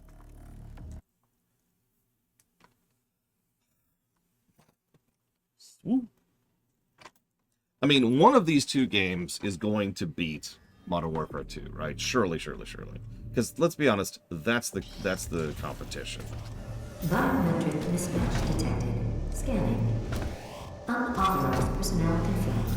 Expulsion to commence in 5, 4, 3, 2, 1. No, the one I'm really worried about is Eternal, which is much meaner.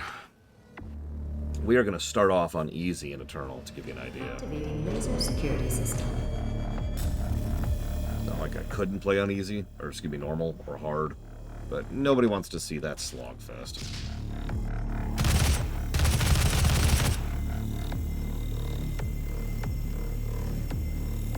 Did I say Modern Warfare 2R? God damn it, I meant Modern Warfare 2. You know, I actually don't know, Lord Animal.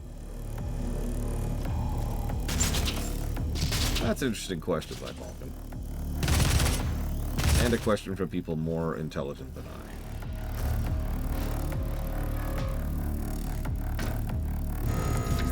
I. Give me my gun.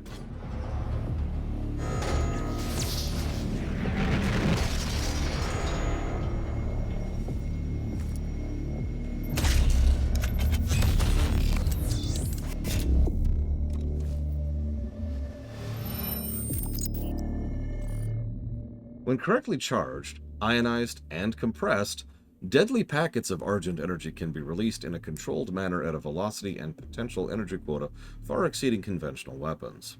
The weaponization of Argent energy led to the development of mass production of the plasma rifle, but the UAC realized they were capable of much, much more.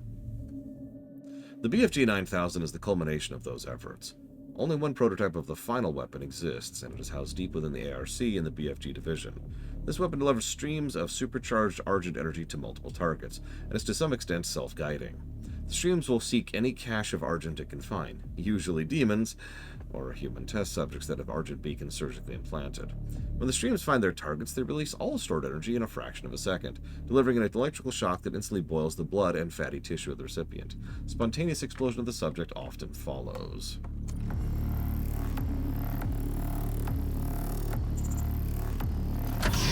All personnel, please proceed to the Lazarus corridor. And then they give us this room.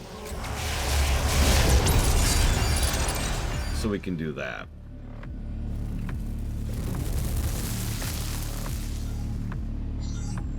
Oh.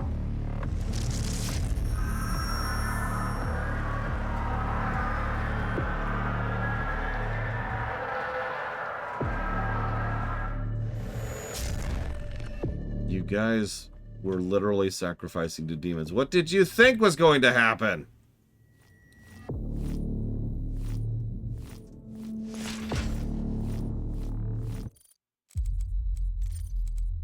God, people are stupid.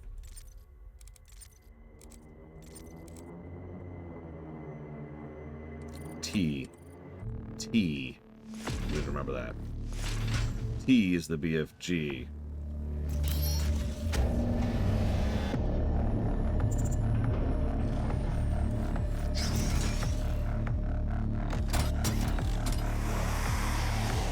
Eh.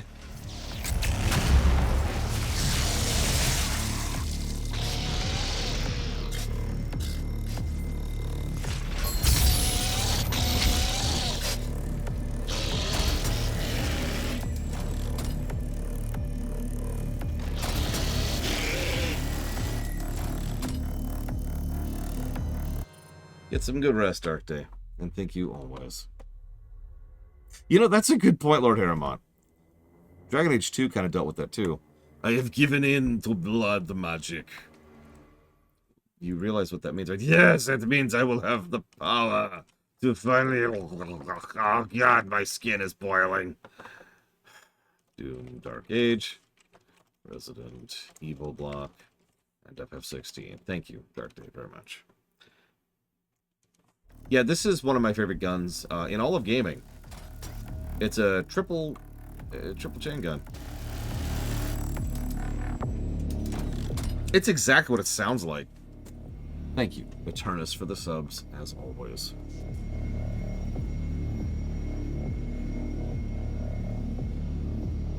Much obliged. And I suppose you know the question.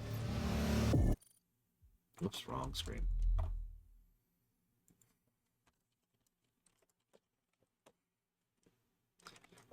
Why did I become a human churro?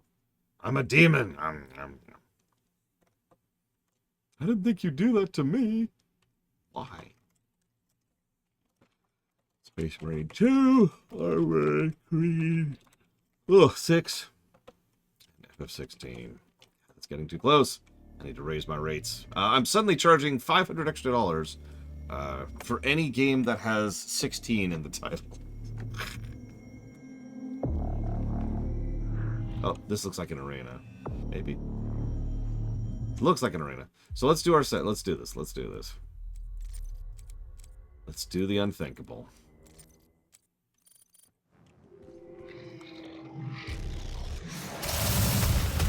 Demonic presence at unsafe level. Lockdown in effect.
Demonic presence eliminated. Lockdown disengaged. Okay, so that was terrible. What's really strange is that was so unsettling. It was actually affecting my situational awareness. And it's really weird when turning off the music makes it harder to tell where you are.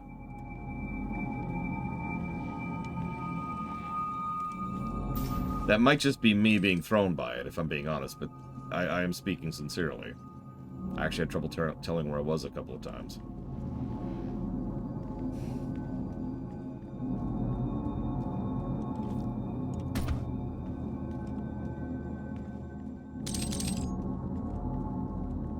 Yeah, exactly. The music is just part of gameplay on many levels. So it makes sense.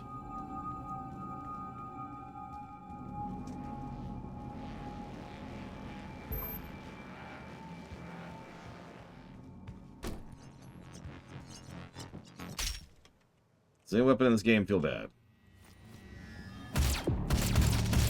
I'm joking. Pistol's actually fine. Especially a fully upgraded pistol. Alert.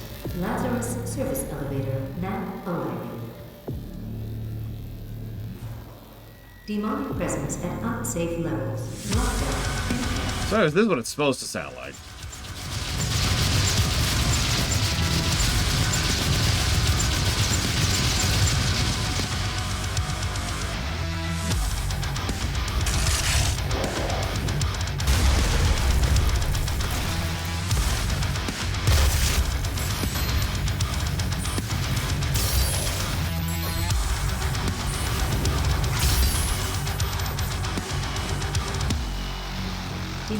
presence eliminated. A little different. Disengaged.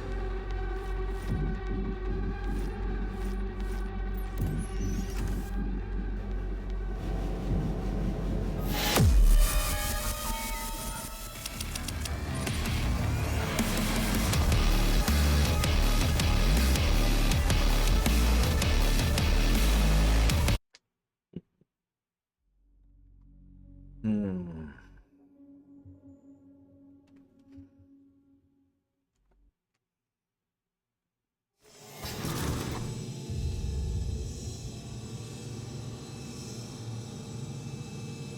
You know, that's a fair point, Christopher.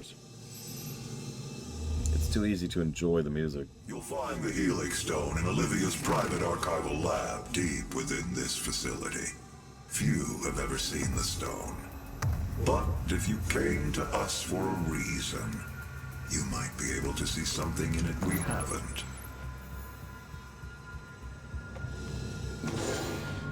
A bloodstain.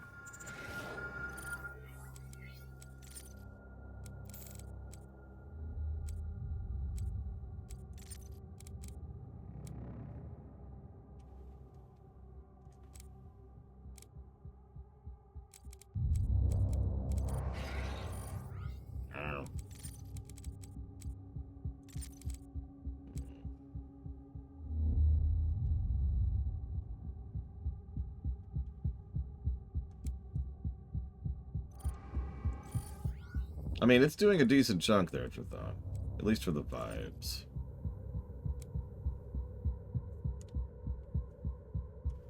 Hey, World's Best Pants. I haven't seen you in a bit. I hope you're doing alright. Because if you aren't...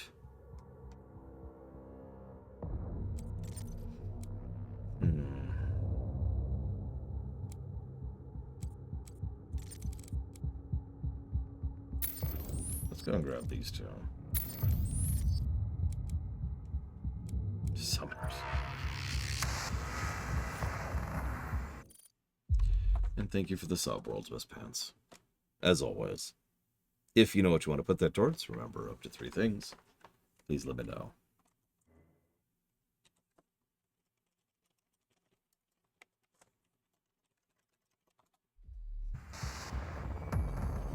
Yeah, I'm probably going to do some serious rebinding in Eternal, because Eternal's a lot meaner about wanting you to constantly switch weapons. It is not a mistake that he has come into our possession. The demons prophesied his return. If he works, it could jeopardize the entire mission. For he is the only one who can stand against them.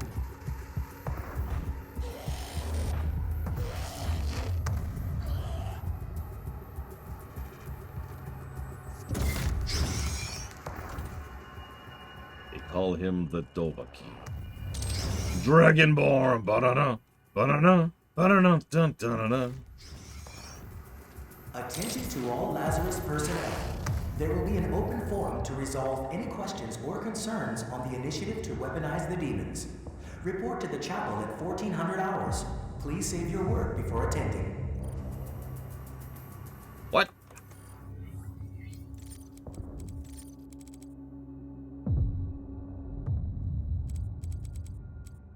The Siphon Grenade was designed to work with the Doom Marine's Praetor suit, specifically to make use of the Argent receptors found on the gloves and chest plate.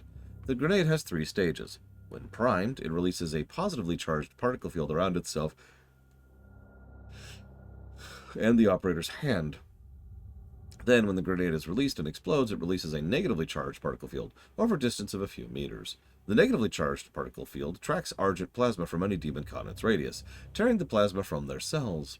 Finally, the positively charged Praetor suit then attracts the negatively charged Argent cloud and gathers the plasma. This siphons energy back into the suit, partially healing the Doom Marine.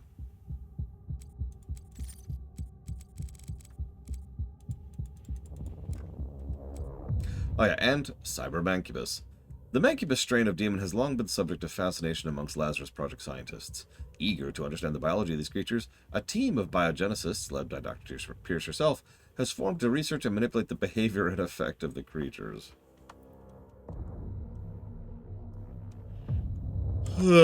Okay. sec. How do I...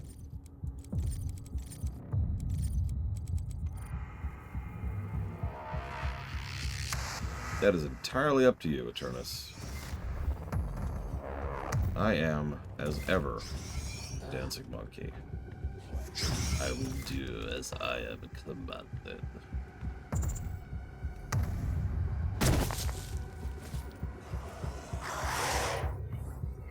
5 different glory kills. Kill 8 demons with a single shot.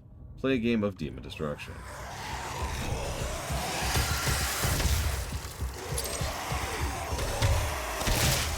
Forward. Back. These are not possessed soldiers. These are possessed soldiers. Come here.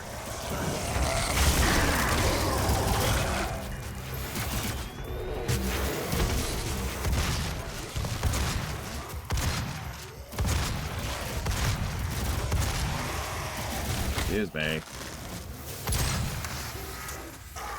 Right, and then backwards. Go away.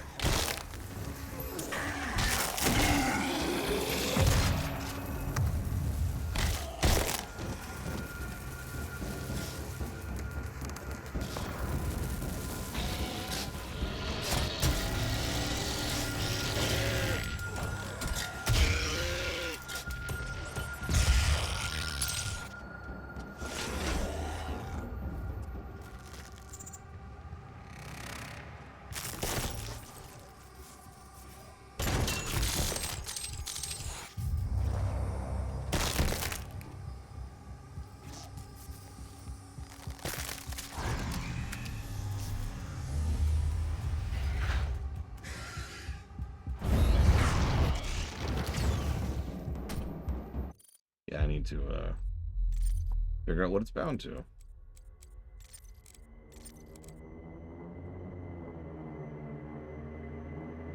Left control. Or F1. There we go.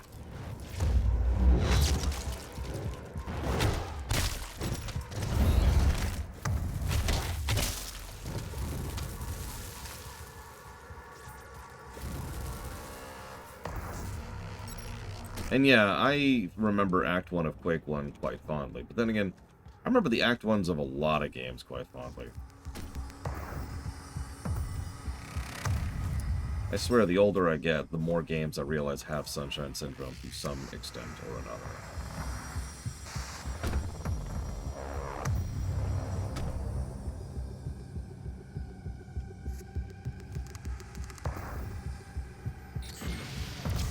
Demonic presence at unsafe level. Lockdown in effect.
know what? Actually, I would agree with that, Spard.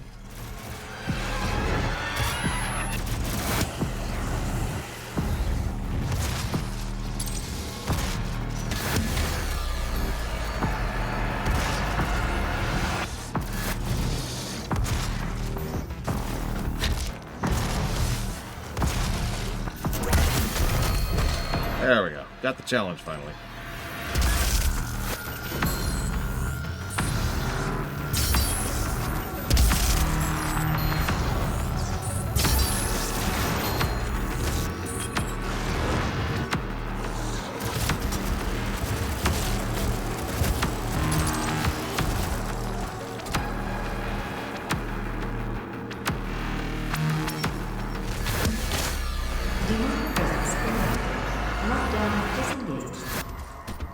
Actually, yes. Although I did it on accident earlier.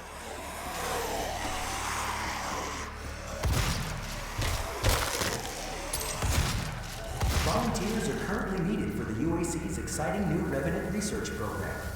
Expand your potential, experience something new, and go beyond mere mortal limitations. See Jessica in Human Resources to find out if you qualify. Yep. Sign up for the Revenant program to explore new... see you around, Eternus. Good luck with the meetings.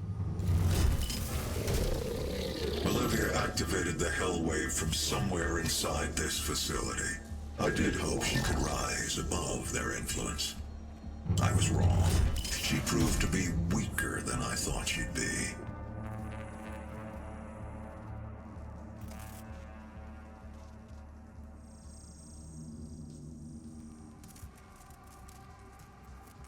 She is, after all, only human.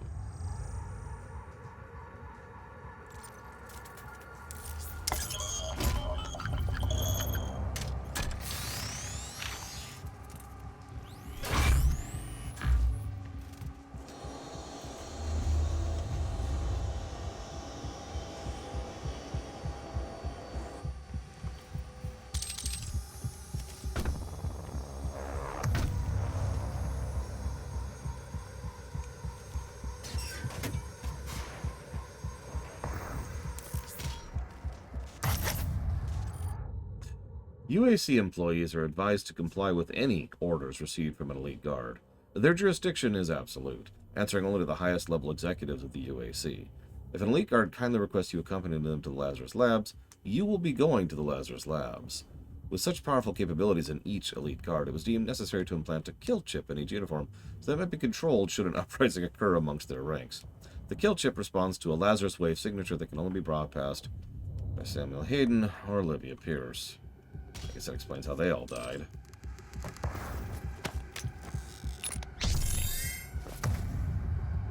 Looks like our buddies are dead.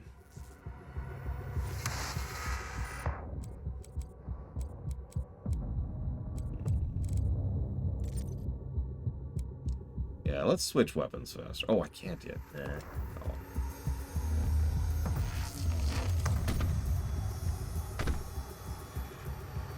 The Revenant program, helping UAC members become all that they can be.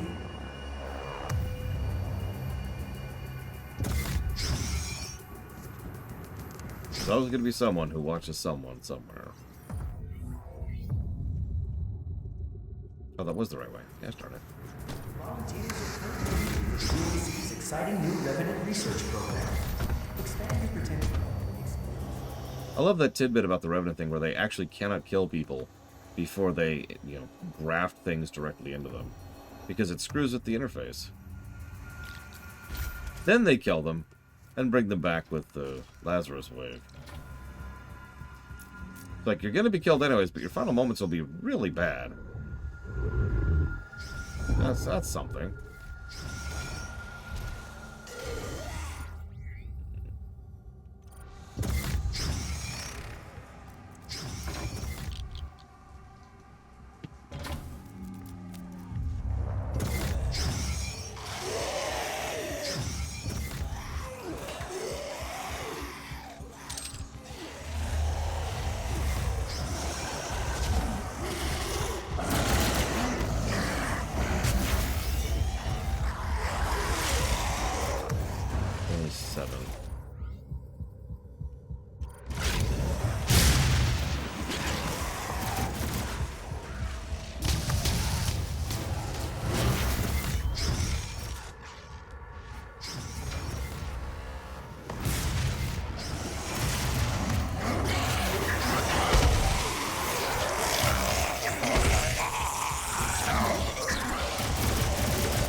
pretty sure our overall goal is still to get to Olivia and stop, close the portal. Gross. Gross. Still gross. At last, the Energizer Grocer. Oh, sorry. What I was doing was counting. One of my achievements is to kill 8 enemies with a single shot. So I was trying to get a corridor which had 8 enemies in it, but we had then 7, and then it was like 6, and then it was like 4. So, and you'll notice nothing followed me from the previous corridor. So I couldn't, like, slow mode rope them together. So I'm hoping there'll be something up ahead where there's more than 8 in a single room.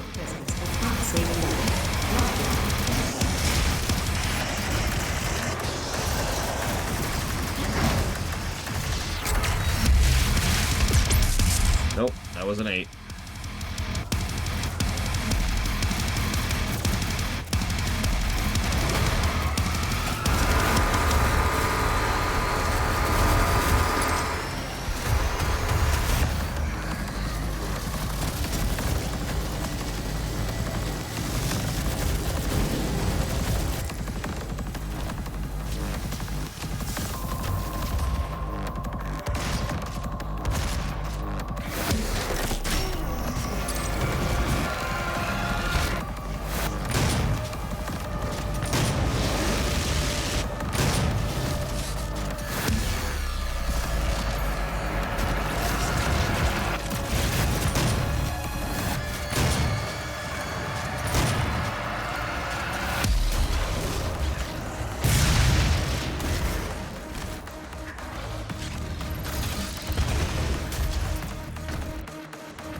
Demonic presence eliminated. Lockdown disengaged. Imps, Lost Souls, Hell Knights, Summoners, something. Another Hell Knight. And there's just casually portals in here. Here's some chunks of who knows what. Just chunks of whatever. Don't even think about it. Don't worry about it. Don't worry about it.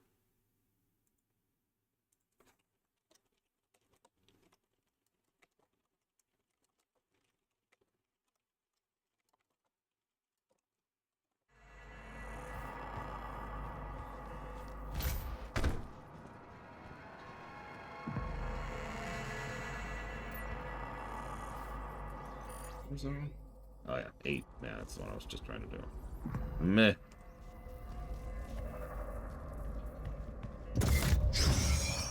Well, that's an interesting question, Crazy Horse. I do think they were a little drunk on the success of 2016, because it was a bit of a runaway success. I think I've mentioned this before. Doom 4 was uniquely successful. It's something that doesn't happen very often. It's when nobody expects something to do well, and then it does very well, right?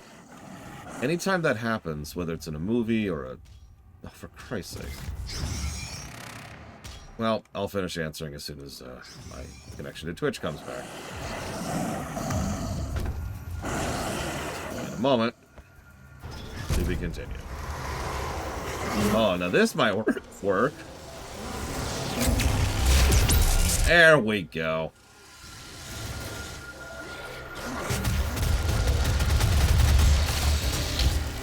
That's a little better. That feels better.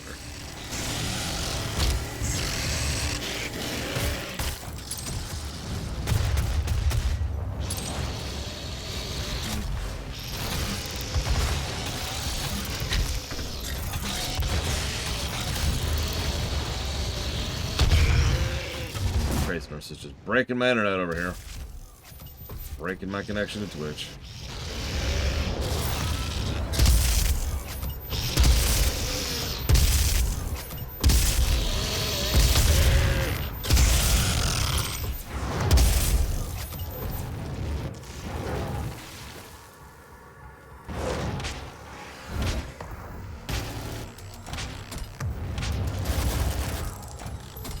Demonic presence eliminated.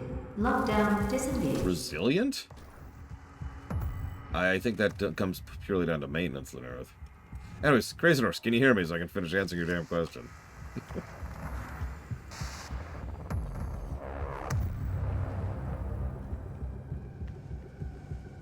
Vega simulation in progress.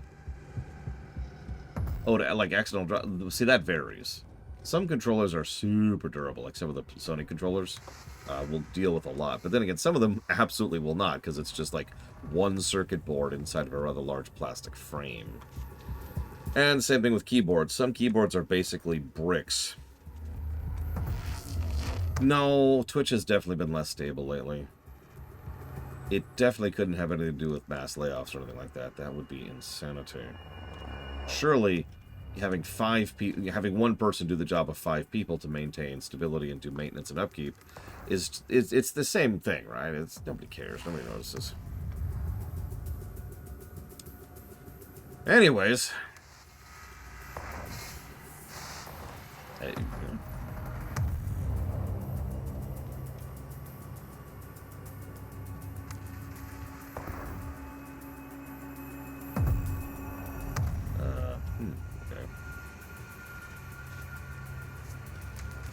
that's where we came in.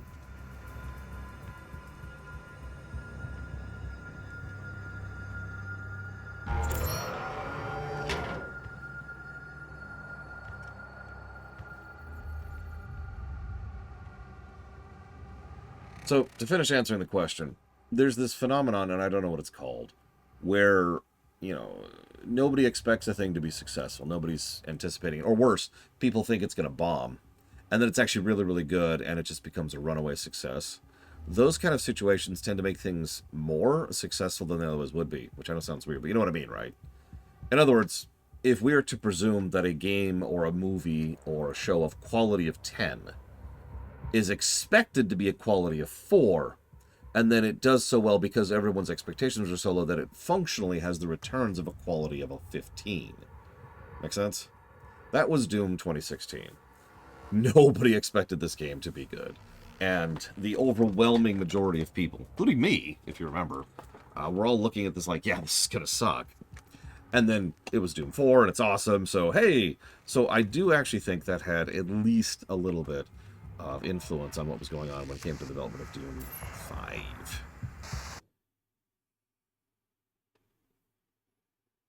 But I don't know how much. Olivia, what are you doing? Kadun Masamegnan, Cryos Eligman, and Mat Dilak, Creon High, Olen Divinu. You said it, buddy.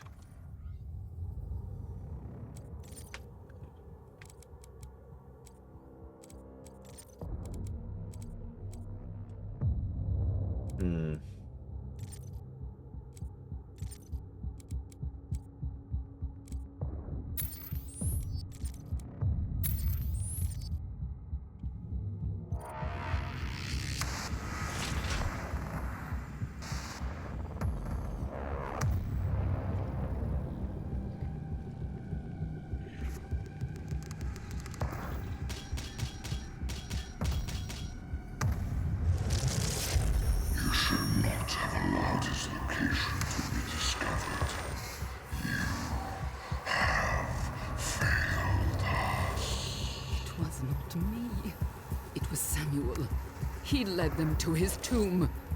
Please, we can overcome this. I promise. The gate will be opened as planned.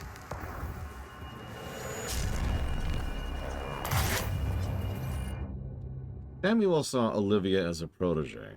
He sponsored her during her formal education and was the driving force behind her promotion to the Global Science Council. Olivia made her fortune as one of the founders of Nanostruct Aerospace and Defense Systems, in part thanks to a sizable donation from Samuel. Olivia's career blossomed, and Samuel eventually offered her the freedom to design and run her own cutting-edge laboratory by joining the UAC. Olivia refused, citing she had no interest in the energy business. When Olivia finally did leave Nanostruct, it came as a shock to the scientific community. She relinquished a position of sizable power and control to work for an isolated outpost 140 million miles from Earth. A former colleague of Olivia's at Nanostruct stated that Samuel sent her an artifact recovered from the Argent Fracture, after which she became obsessed with joining the UAC. A few weeks later, she accepted work and became leader of Lazarus Project, working directly under Samuel Hayden.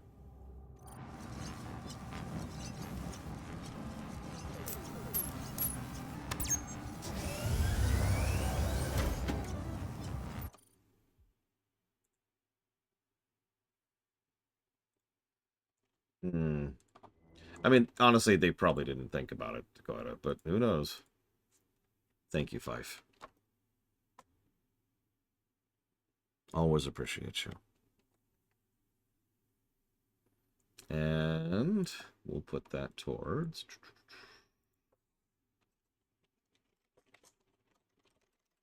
4X games, puzzle games, and racer games. You got it. Thank you again.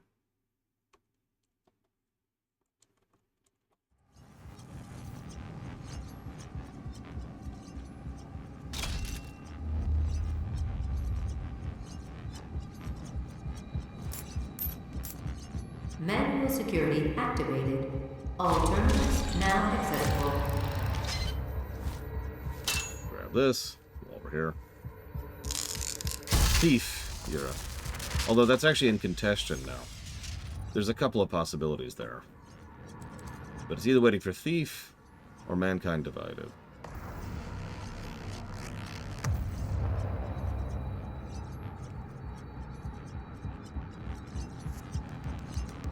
I haven't decided which yet.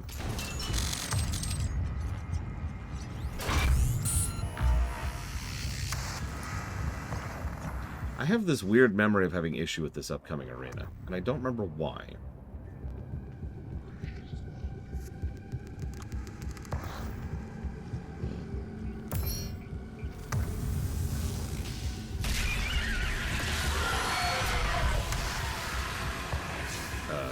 Visual warning, I suppose. Didn't know that was coming.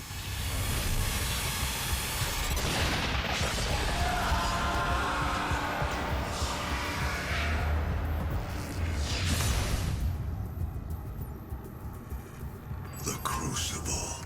That's what she was looking for. Vega, did you get the location? Yes. It is located in an uncharted region of the Titan's realm, but we'll need to rupture another Argent accumulator to create the portal. The only accumulator in this sector is in specimen CD-587. You're going to have to remove it. Once you've extracted the accumulator, it will become unstable. The ruptured casing should cause a rift strong enough to send you back to their world. We can determine your point of entry using the tether system I uploaded to your suit. Retrieving the Crucible is critical. Without it, we have no way of shutting down the well and closing the Hell portal here on Mars. To my knowledge, Hayden is fully robotic, and he copied his intellect into the robot body.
No, I'm starting to warm up to the gauze cannon more than I am to the chain gun.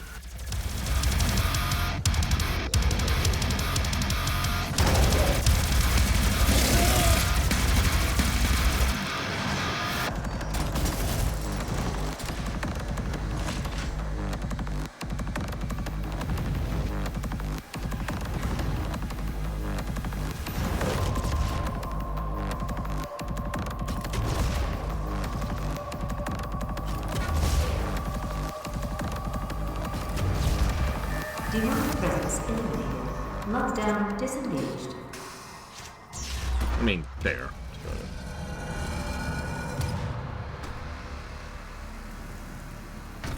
So, you notice how almost all of the labs up top were pristine? Well, this is what it looks like down below.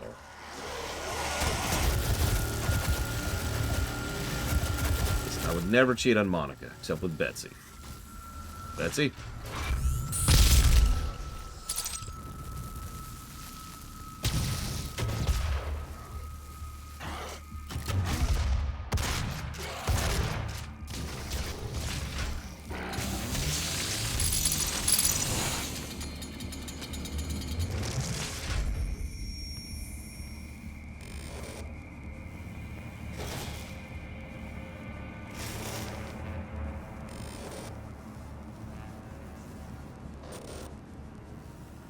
That's a good question, Fife.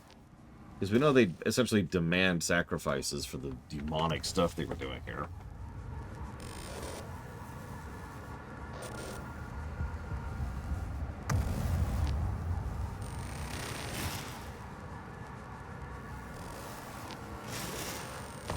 And these are just employees, too. Although, you noticed, I'm sure, that they keep calling the different tiers of promotions acolytes, right? Like, I'm sure you caught that.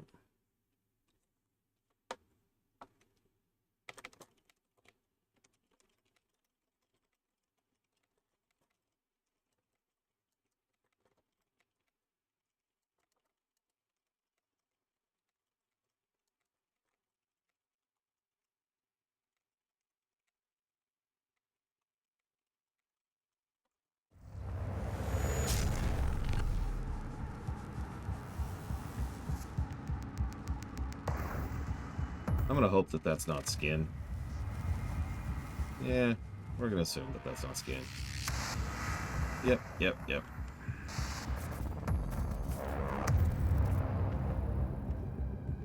Yeah, this place,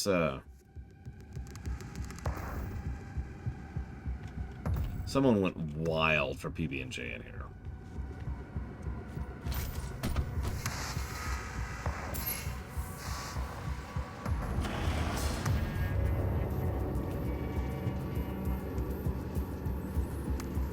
Yeah, hold the peanut butter. So, for those of you who missed it, narratively right now we're trying to hunt down one of the only remaining accumulators. If we can actually manage to grab the damn thing, we may be able to burst it and use it as a way to get back into hell. Gotta find the thing first, though.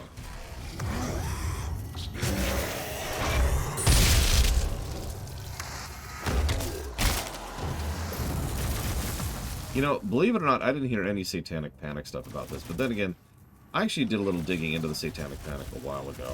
It wasn't nearly as bad as people tend to make it out to be. Oh, sure, there were a couple of idiots who were like, oh my god. But that was about it. It was mostly some slow news days, which got some people interviews in newspapers they wouldn't otherwise get. At least here in the States.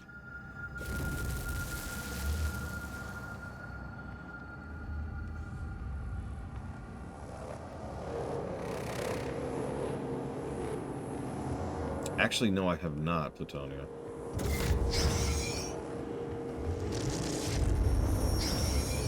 Lazarus wave at full charge, ready for activation. This hell wave will redirect the course of mankind. On this day, we make our contribution to their cause. Our salvation lies with them. I pulled you from that tomb in the Kadingir Sanctum for this reason. I knew she was weak. Our work doesn't come without risks, and I released you from your prison to help mitigate those risks. I knew that in the event of a catastrophe, you'd be the only thing that could stop them. Like I said, we were Godzilla.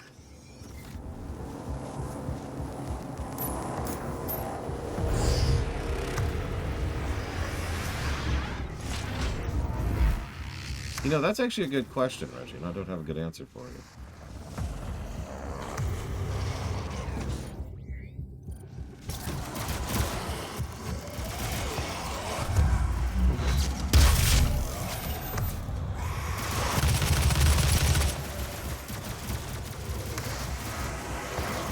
Could be too little natural flesh, because so much of her is the exoskeleton. Could also be part of her deal with Hell, not that they're beyond, you know, being ironic in punishing people who serve them, as we've already seen, and will continue to see in these games.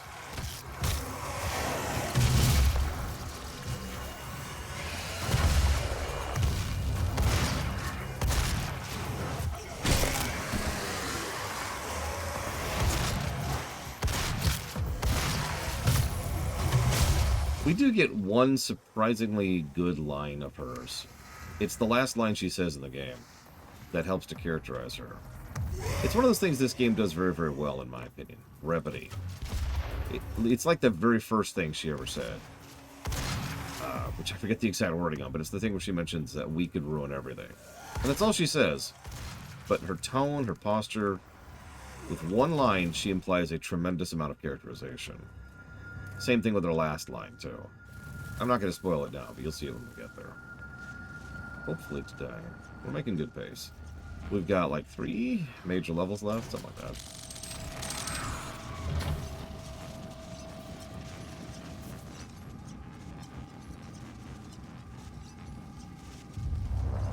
Listen, Jowan, he's just not cut out for main character status, let me tell you.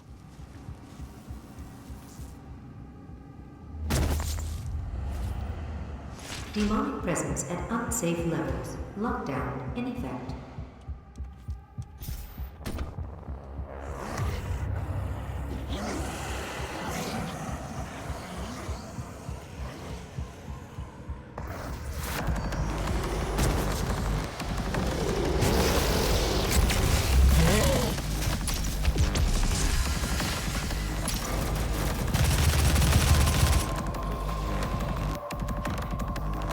I think one of my favorite bits of visual storytelling is the fact that they were apparently just actually grabbing chunks of Hell temples and picking them up and carrying them in here.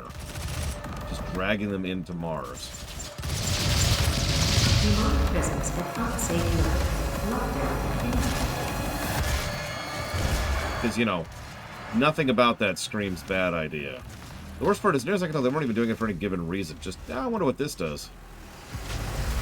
Interesting. I appear to be bleeding. Even though I have no wounds. Huh. Fascinating. Jot note down. Yeah, this is a surprisingly vertical map. The last 2 arenas have been surprisingly well designed for their seeming simplicity.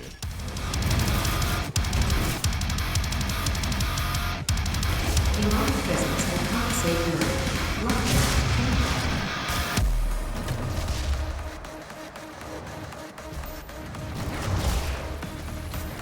A lot of imps on this one.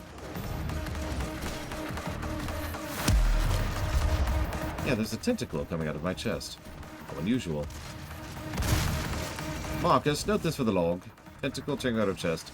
Also, insatiable desire to eat brains. Also, stick your head over here, Marcus. No reason.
Lockdown disengaged.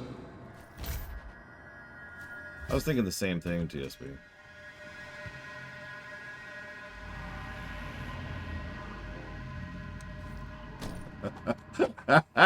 See, that'd be Resident Evil at that point, played call. Oh my gosh, there's a tentacle coming out of my chest. I must be God!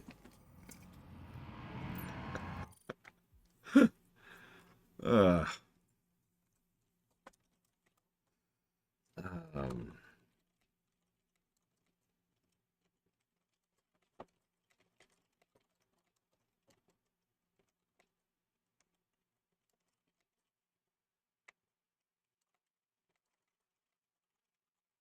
oh yeah, Parasite Eve. So, the powerhouse of the tentacle is mine. Ugh.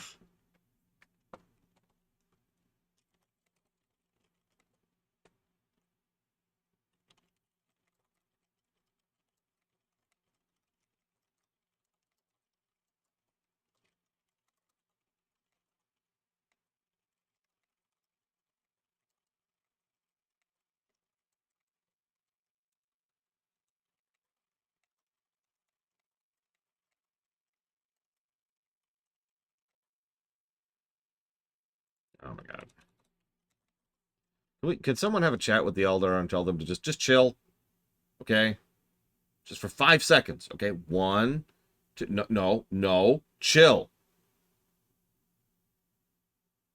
I'm watching you.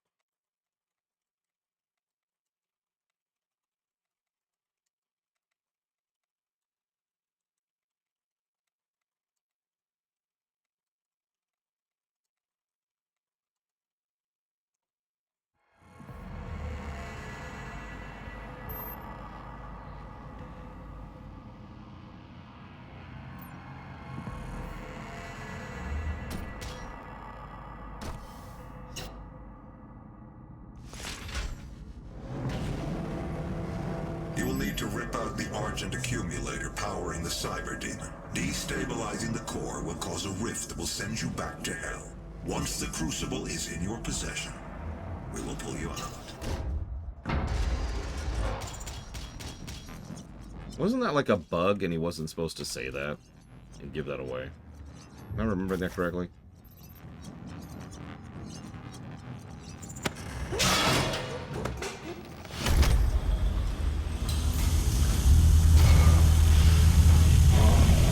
Like, this is a hell of a reveal if you don't know what's coming.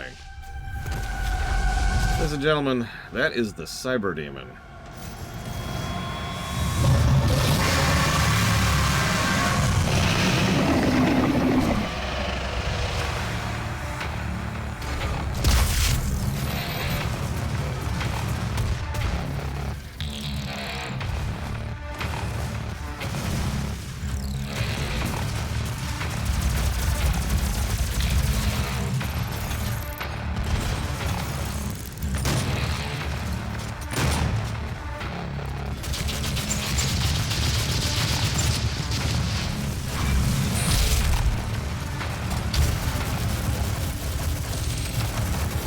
By the way, actual health bar up there. Did you see that?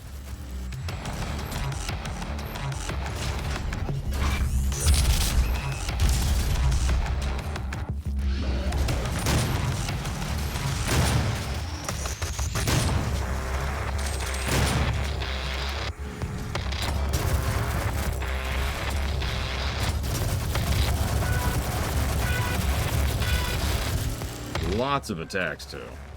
Relatively speaking. That should be close enough.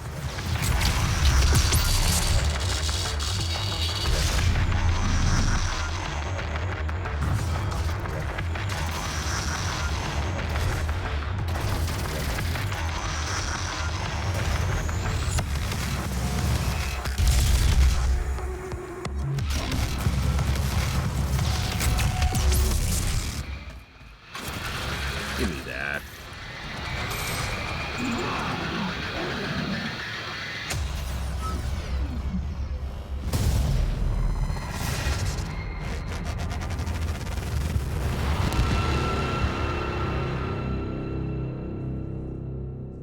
He's more of a fun boss than a difficult one. At least unless you're playing on higher difficulties, in which case he can essentially two-shot you. By the way, there's a phase 2.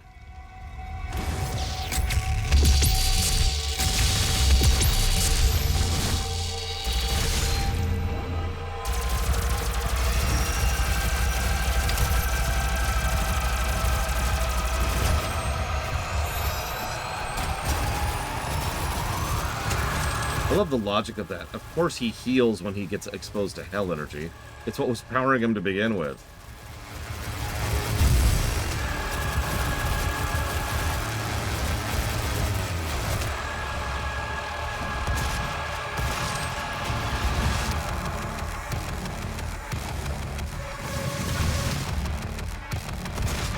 Yeah, those things you have to dodge over and under, those things hit like a lot.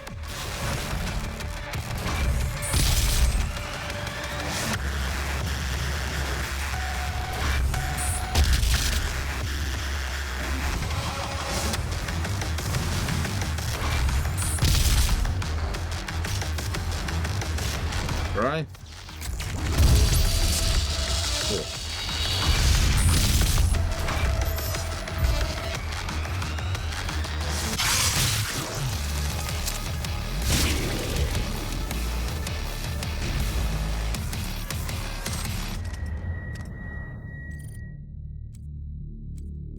Whoop. Ahem. Cyberdemon. Considered to be the most significant marker of success in the development of the Argent organic research, the Cyberdemon is the flagship creation of the Lazarus Project. The symbiotic union of a Baelguard demon found during the second manned expedition and an Argent accumulator, this beast is capable of withstanding so much punishment that the creature must be kept in permanent suspended animation. Repeated attempts to subdue the beast have proven unsuccessful, as when exhausted, the Cyberdemon simply replenishes its life force from the accumulator and attacks again. Only by removing the implant can the beast be restrained.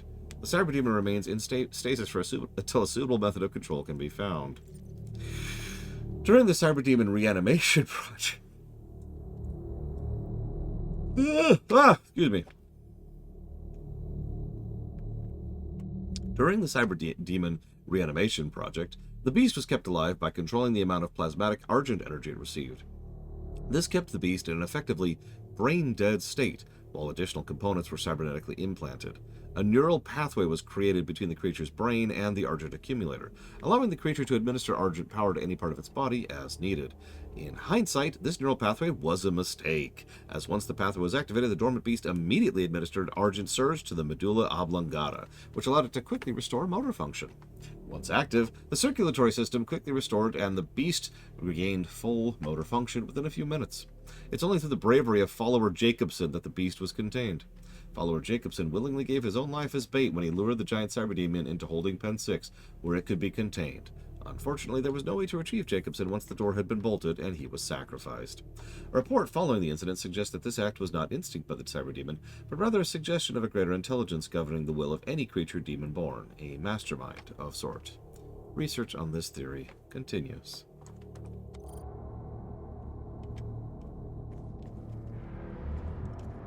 You just don't understand science, Linear. Come on.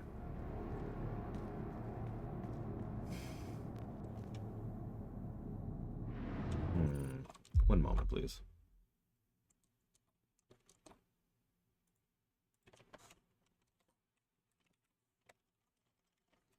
Honestly, I will not be surprised if this game scores that high. Willingly sacrificed. Yeah, no,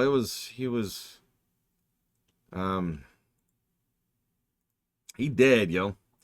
And yes, I did. Thank you, off-road Twitch account. Always appreciate you. I'm gonna have to look into that, obviously. But I will put that down for Hitman Blood Money. R. And we'll see where it goes. Yep, just another day in the office. Yeah, I'm glad we actually have boss design at all, personally.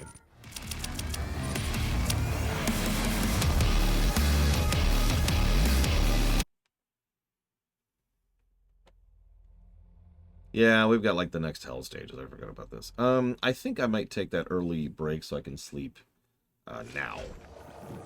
The Titan realm.